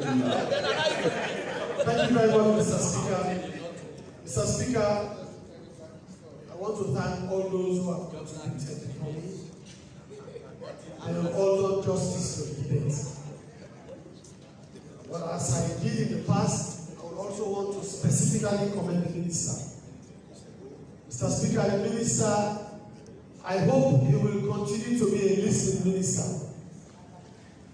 But on this bill and the other engagement we've had with him, the amendment to the Public Order Act, the enactment of the INC bill that has been enacted by us, to this bill, the Minister has been very, very cooperative and has been a listening Minister. I hope not just him, other ministers will also be like him. Mr. Speaker, this bill has been with us since last year. It shows the importance, Parliament, the premium we laid, and the fact that the Minister himself was able to say, thank you very much, I've listened to what you've said, I'll go back out and consult, and since he left us, some of us have followed him, and he's been doing just that. Thank you very much, Mr. Minister. Mr. Speaker, like before me, the paramount chief, the chair of the legislative committee, and many of those who spoke before me, has confirmed that we have received submission from various quarters, Mr. Speaker, you know I'm getting old and my eyes are not too. Professional engineers, Charlie, Human Rights Defenders Network, the Bar Association, amongst others, have forwarded their concerns, not by way of complaint, but by way of assisting the House and the Ministry in coming out with a very good bill. And the Honorable Ivy Cargo used the word good faith. I underline it deliberately because in whatever we do, good faith should be our watchword. We make laws, we make the laws for the people we represent, but by extension for us as well, because we are not going to be exception to whatever law that will be passed by this House. So the good faith in the laws we make should be our primary focus. We don't implement the laws. What we do is to make them. The executive is charged with the responsibility of implementing the laws we make. And we believe it is not in all occasions we will be called to ask the questions, what were your intentions? Why did you make this law? What were you thinking? Most times they will say, let's go to the Supreme Court for interpretation. They don't come back to us. But most times when we make laws, we have reasons for making the laws. And those reasons are always important, not just for the judiciary when they interpret, but also for the executive when they enforce or implement the laws. Mr. Speaker, I would not want to say that it has been glossed over, but a lot has been said in passing on data protection. For most of the experts we've engaged with, we've been advised that it would have been better had we data protection laws before the cybercrime. But now we are where we are. So I don't know whether I'll be asking for too much again, Mr. Minister. You have a lot of patience, and I'm sure you will continue to exercise patience. This is not going to be the first time, if at all, we follow that trend. We've made laws in the past, but commencement dates have been deferred. We've done it before, and we can still do it. Because if the minister will be generous enough, because I know he's under pressure himself, not just from within, but from without, because we are signatories to conventions and protocols, and we've committed ourselves as a nation. But be that as it may, if the opportunity could avail itself for this bill, not its passage, but its commencement, to be deferred. deferred whilst we speedily get the data protection bill to this House and enacted so that they will go side by side. We will appreciate you, Mr. Minister. I'm not talking about the passage of the bill, so I will not be misunderstood. Mr. Speaker, are you with me? Thank you very much, because I might be misquoted to say, oh, let us share this bill until we get a data protection. I'm talking about the comment state itself. But the minister will respond if it makes sense, he will tell us. I don't want to go into the little details in the bill.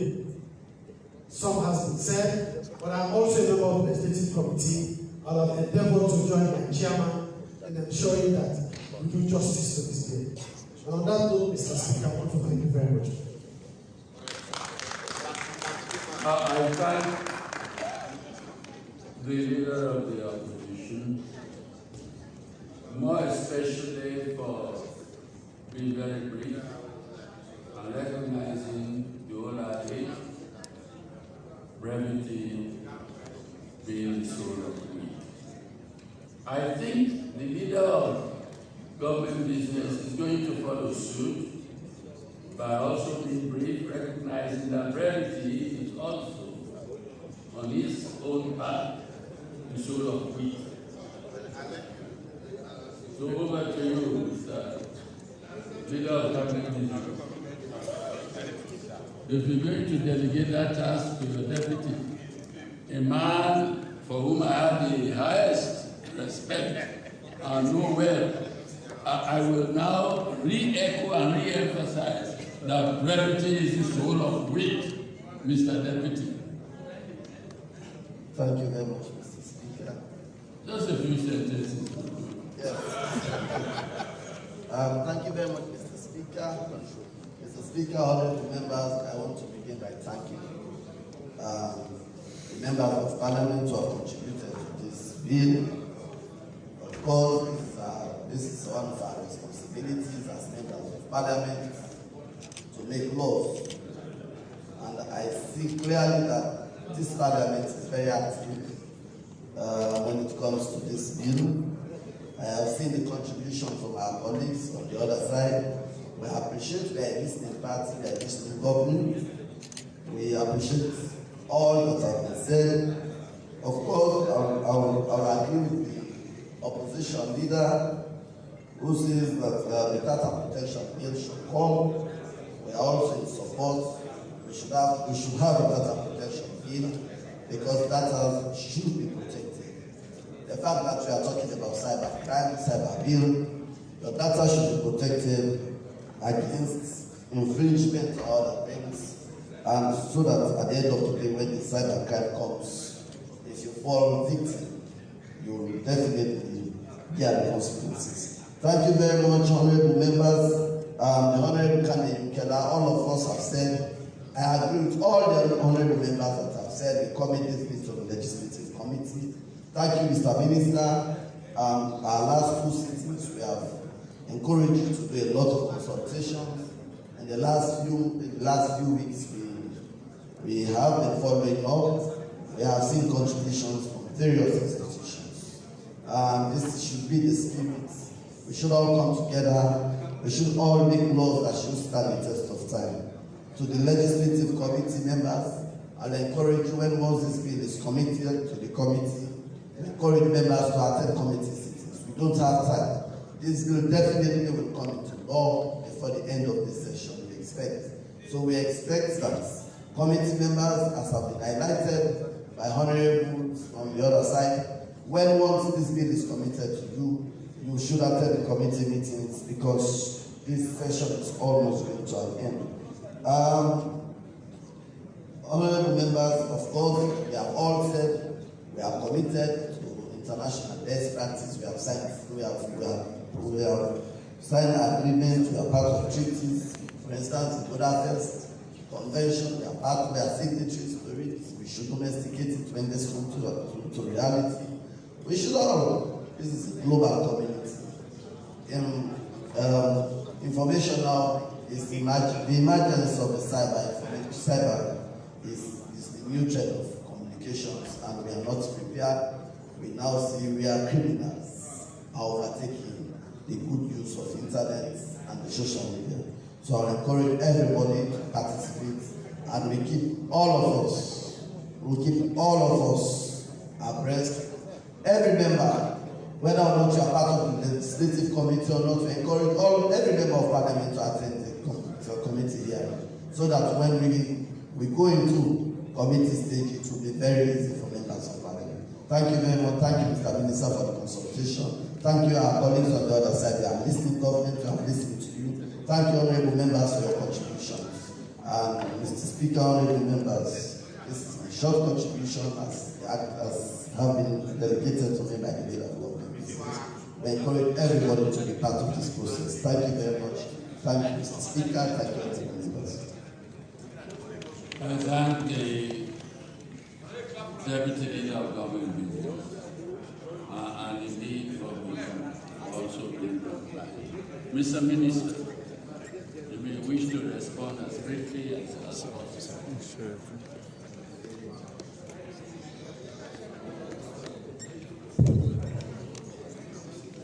The Right Honorable Speaker, Leader of the Opposition, Leader of Government Business, Honorable Members,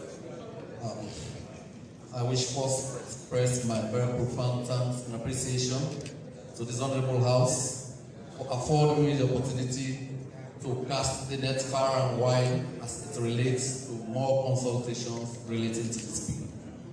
The consultation since I was last here on the 18th of March has enriched public understanding of this bill, and I'm sure it will help put pay to very dangerous interpretations that have been attributed to this bill.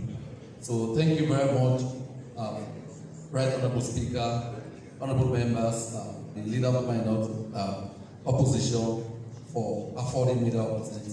It was wisdom, well founded. So I'm happy that we have made tremendous progress together. When we started off the business of the cybercrime bill, many said Sierra Leone did not need the cybercrime bill at that point. Today, nobody is saying that. We are all in one accord that this bill is timely. In fact, we are behind times.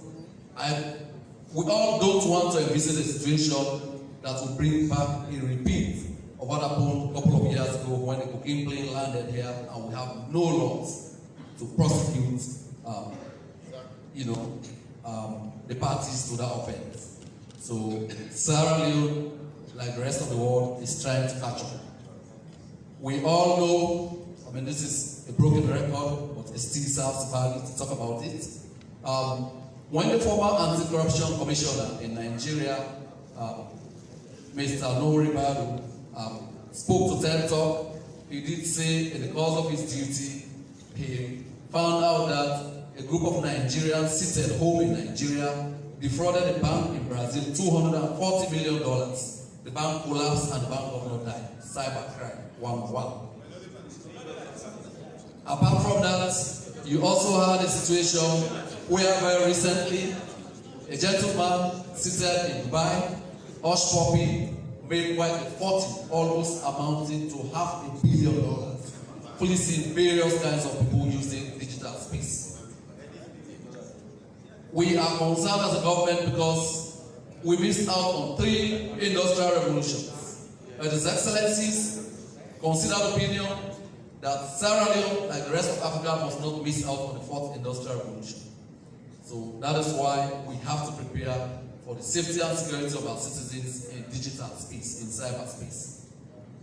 You could also recall that very recently in Nigeria, a Nigerian female celebrity, Rosemont Brown, did a naked photograph of herself and her 7-year-old son on the boy's birthday.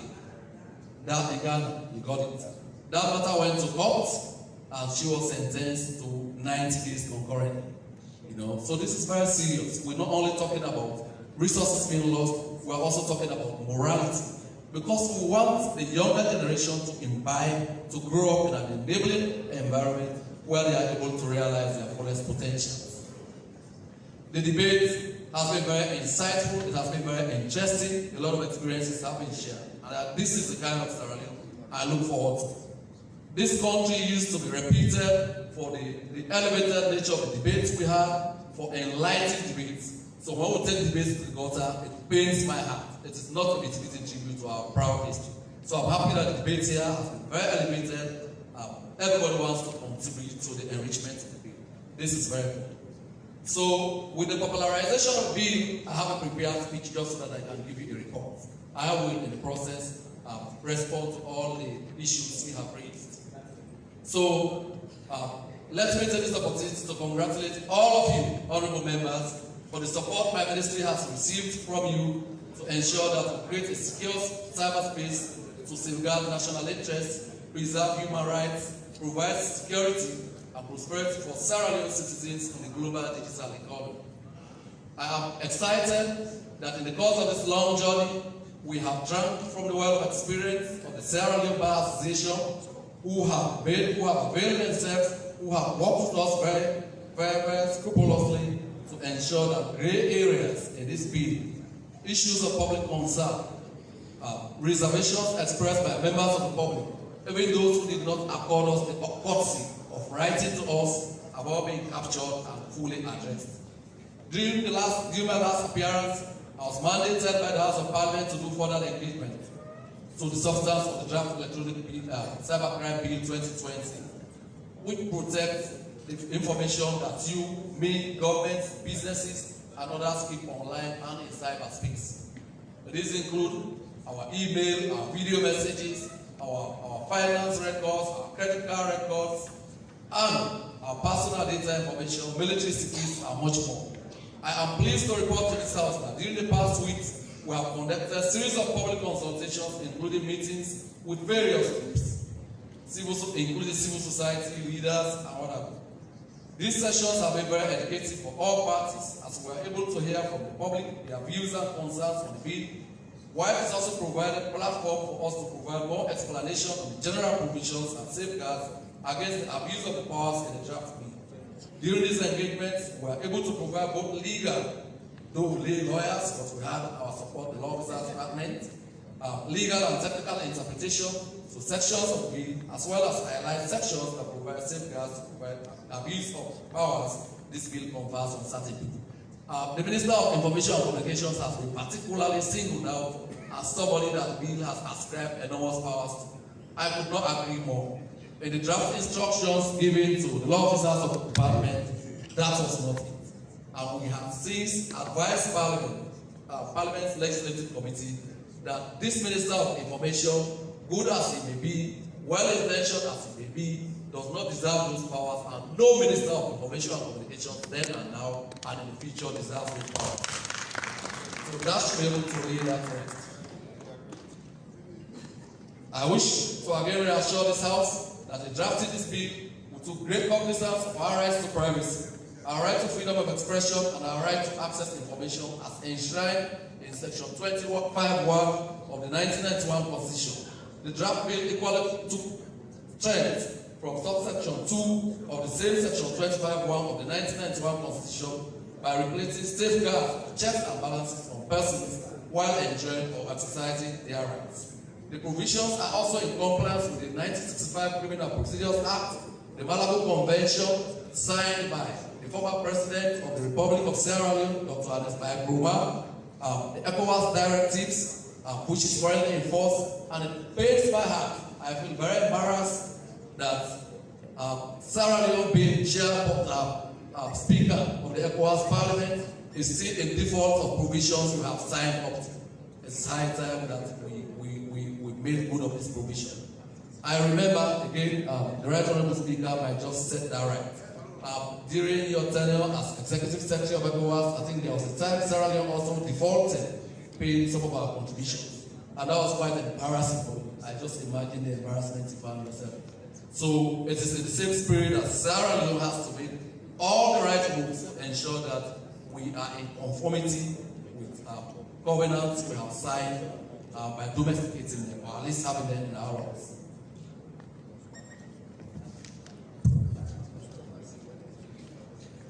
Right Honorable Speaker, Honorable Members of Parliament, it's important to note that currently at the CID, under the scientific support department. There is a cybercrime unit and laboratory where all data, mobile phones, computers, external hard drives, and any other electronic devices that has information of evidential value are analyzed. The questions that immediately come to mind are, do we have any law to support these actions? Are there safeguards that protect people's privacy at the moment? Are we able to tender any material or evidential value extracted under such circumstances? The answer to all of those is no. This is the current criminal justice regime that affords us no protection, no respect for our rights, and this is what it has been for all these years.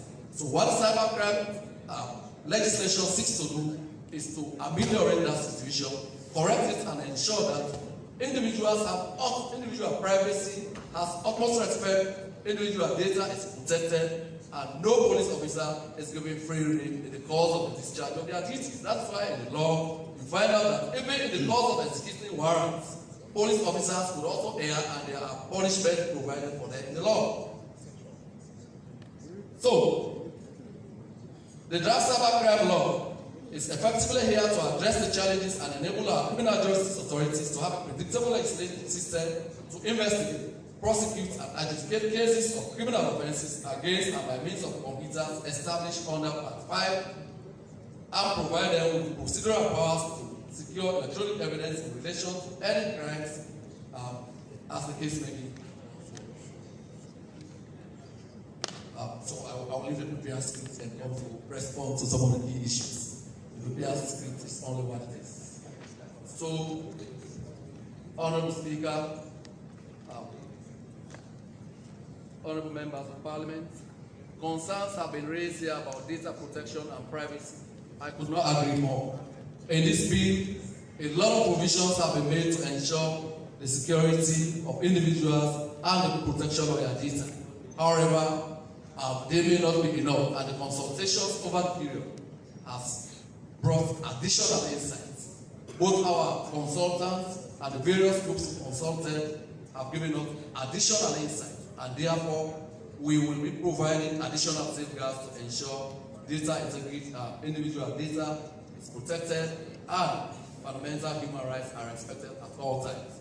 So there are concerns about the minister making laws. I mean, that has been clarified. This minister or any minister then and now does not deserve such overarching powers ascribed to the Minister of Information in this bill.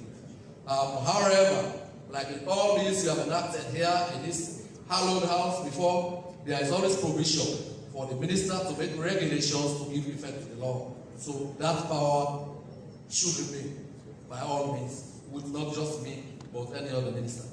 There have been this very, very outrageous comparison between the criminal libel law of 1965 and this cybercrime bill.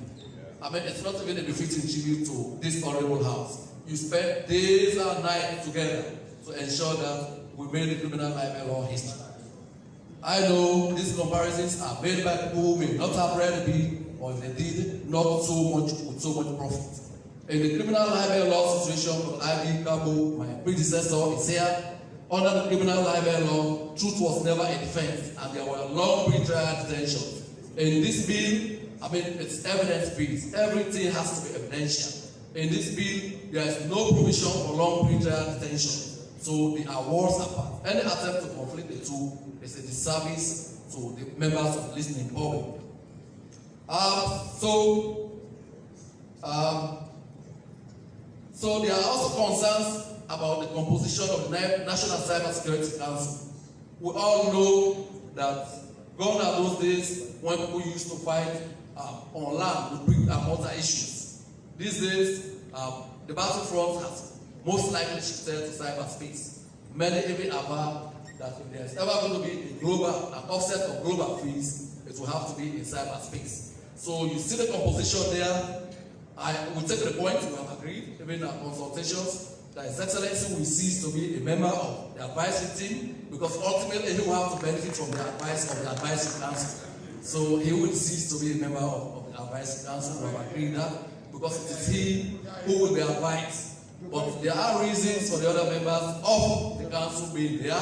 It's not for any reasons or for any political reasons. It is for the simple reason that For example, we now talk about cyber diplomacy. The foreign minister has to be there. We talk about things like national defense or security issues. You will require the Minister of Defense and the Minister of Internal Affairs. You talk about the Minister of Information. This is an ICT. The frontier of war has now shifted to ICT, and that's why you have the Minister of Information and Communications and the competent technical policy on that committee. However, following our consultations, that has emerged that it is very important that we have a place for the Sierra Leone Bar Association, and that's what I totally ascribe to. We also should make provision for the private sector to be represented, and there is still a raging debate around whether we should have a nominee from the Council of Paramount Chiefs. So we have made tremendous progress. There are also made effusive references to a data protection law. May I inform this House that while we are working very assiduously on the data protection bill, and I'm sure it will come here in short order once we pass this or in the course of the debate here, I also want to inform you that they are not necessary, they don't necessarily have to go into. Nigeria passed a cybersecurity law in 2015, and the data protection followed 4 years later. We will not be going down that path. I can tell you the data protection bill is in the works, and it will follow this in quick succession. But just to understand that it's not always one before the other. It's like, we say in local balance, rest and plasticity, cook anyone before you pop it. They all end up in the same place. So, the other one, this government, this is not politics, I'm merely stating it as it is. This government, under the leadership of His Excellency President Bill, is a fundamental respecter of freedoms and rights, and will stop at nothing to continue to push.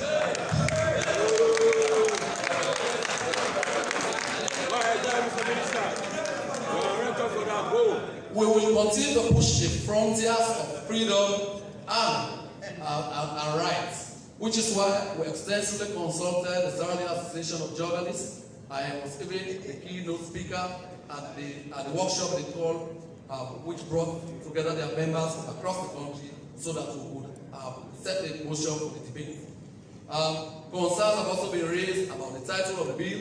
Yes, we note that concern. In fact, in the consultations that has emerged, so we are quite amenable to changing it to cyber security and cyber crime bill, just so that everybody is on board and accommodated.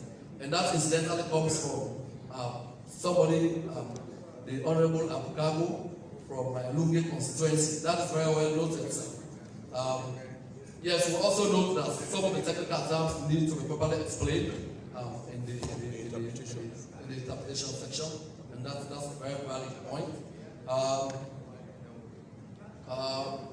So there are also concerns about the bill not prescribing penalties. I agree totally.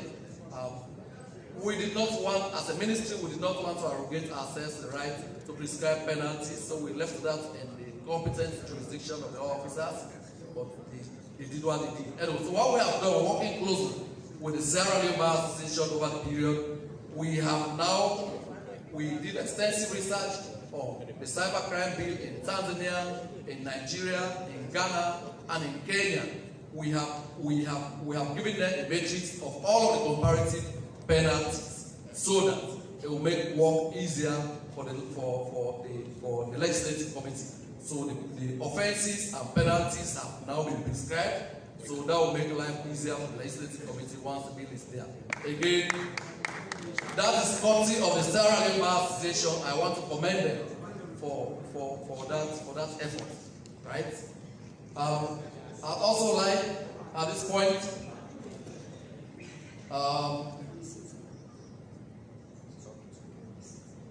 I understand that the road to hell or to heaven can be paved with bad intentions. This law has the best of intentions. I stand here on oath as a member of government. I'm sworn to serve the best interests of this country. This law is for good, and we want to protect us even when we're out of government.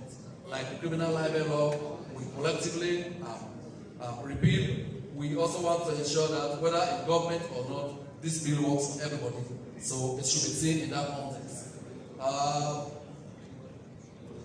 So we have consolidated all of the findings, all of the positions emanating from various groups, and by the close of business today, we are quite happy to submit that to the Legislative Committee to enhance the smooth operations when they commence sittings. Right Honourable Speaker, Honourable Members, thank you so very much for your patience. This law is a law for the present and future of this country. We all want our kids to grow up in an environment where that is enabling, where they can realize their fullest potential. Some of the most the pain points in this legislation, in this bill, have all been addressed. For example, somebody has called it the notorious section 35 or 39, cyberbullying, cyber stalking.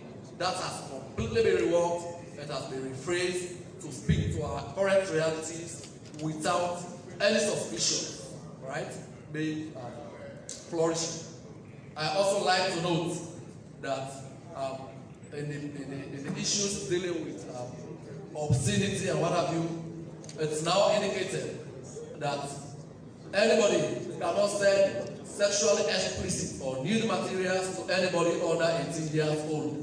So, I mean, we have done a lot of work together, and I like to use this opportunity to extend profound appreciation to the Human Rights Commission of Sierra Leone, the Tech Society, the Sierra Leone Association of Journalists, Bar Association, among others who made contributions.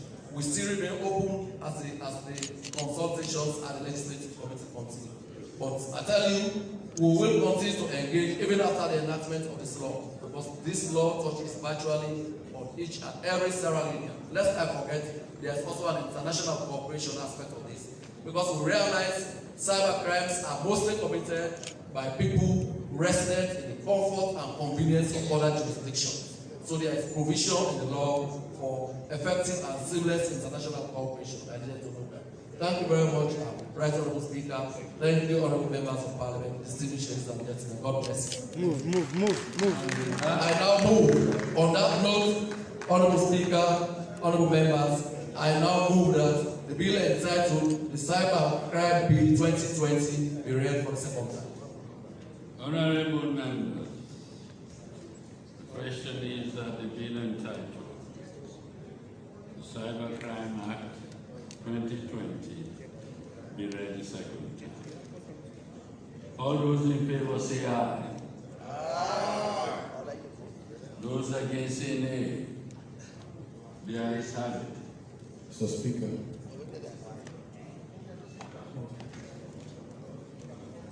The bill entitled the Cyber Crime Act 2020 being an act to provide for the prevention of the abusive use of computer systems, to provide for the timely and effective collection of electronic evidence for the purpose of investigation and prosecution of cybercrime, to provide for the protection of critical national information infrastructure, to provide for facilitation of international cooperation in dealing with cybercrime matters, and to provide for other related matters has been read the second time.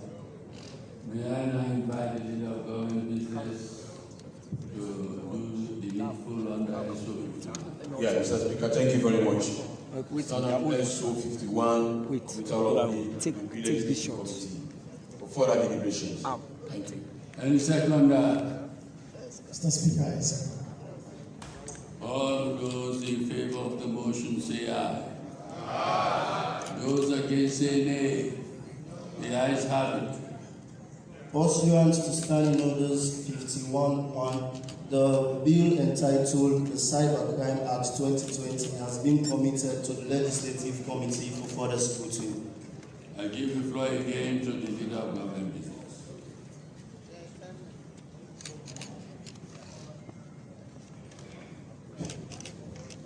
Thank you very much, Mr. Speaker, for such an acceptance for my standing order. Thank you very much. My body boy, hope you enjoy your body today after here. You are fasting. Mr. Speaker, speaking about we want to have this one discussed for a week, I have done the negotiations with the leader of the opposition and other committees that we want this bill to be exhaustively dealt with in the legislative committee. So I moved on SO5 so that the House can sit on the 10th of May 2021, that's on Monday. So I stand on SO51. Thank you. Any second?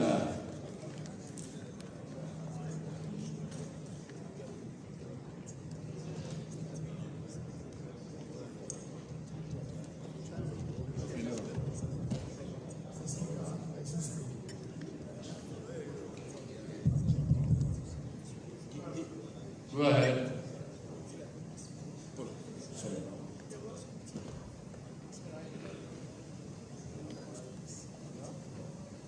Mr. Speaker, I so second. All those in favor of the motion say aye. Those against say nay. The ayes have it. On that note, the House stands adjourned to Monday. Announcement. Monday the 10th of May. Members of the Legislative Committee are kindly informed that there will be a committee hearing. Point of order, hold on. For record. For the record, sir. I will, don't worry. Okay, thank you. Yes. Members of the Legislative Committee are kindly informed that there will be a committee hearing on the bill entitled the Cybercrime Act 2020 on Monday, 4th May 2021. The venue will be communicated to members in due course. Prior to that, there will be also a meeting on the 3rd of May 2021. The committee hearing is on the 4th, that is on Tuesday, and the meeting is on the 3rd. No, Mr. Speaker, correction, sir. No, sir.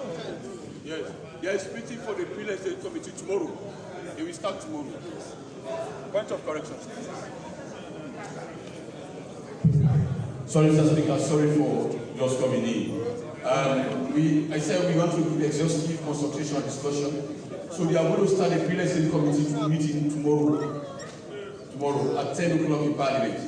Please contact the chairman of the committee so that all the necessary arrangements can be taken on board. Thank you very much, Mr. Speaker. Thank you. Honourable members, the House stands adjourned to Monday, the 10th of May 2021 at 10 a.m. prompt in this very venue, Intumani Conference.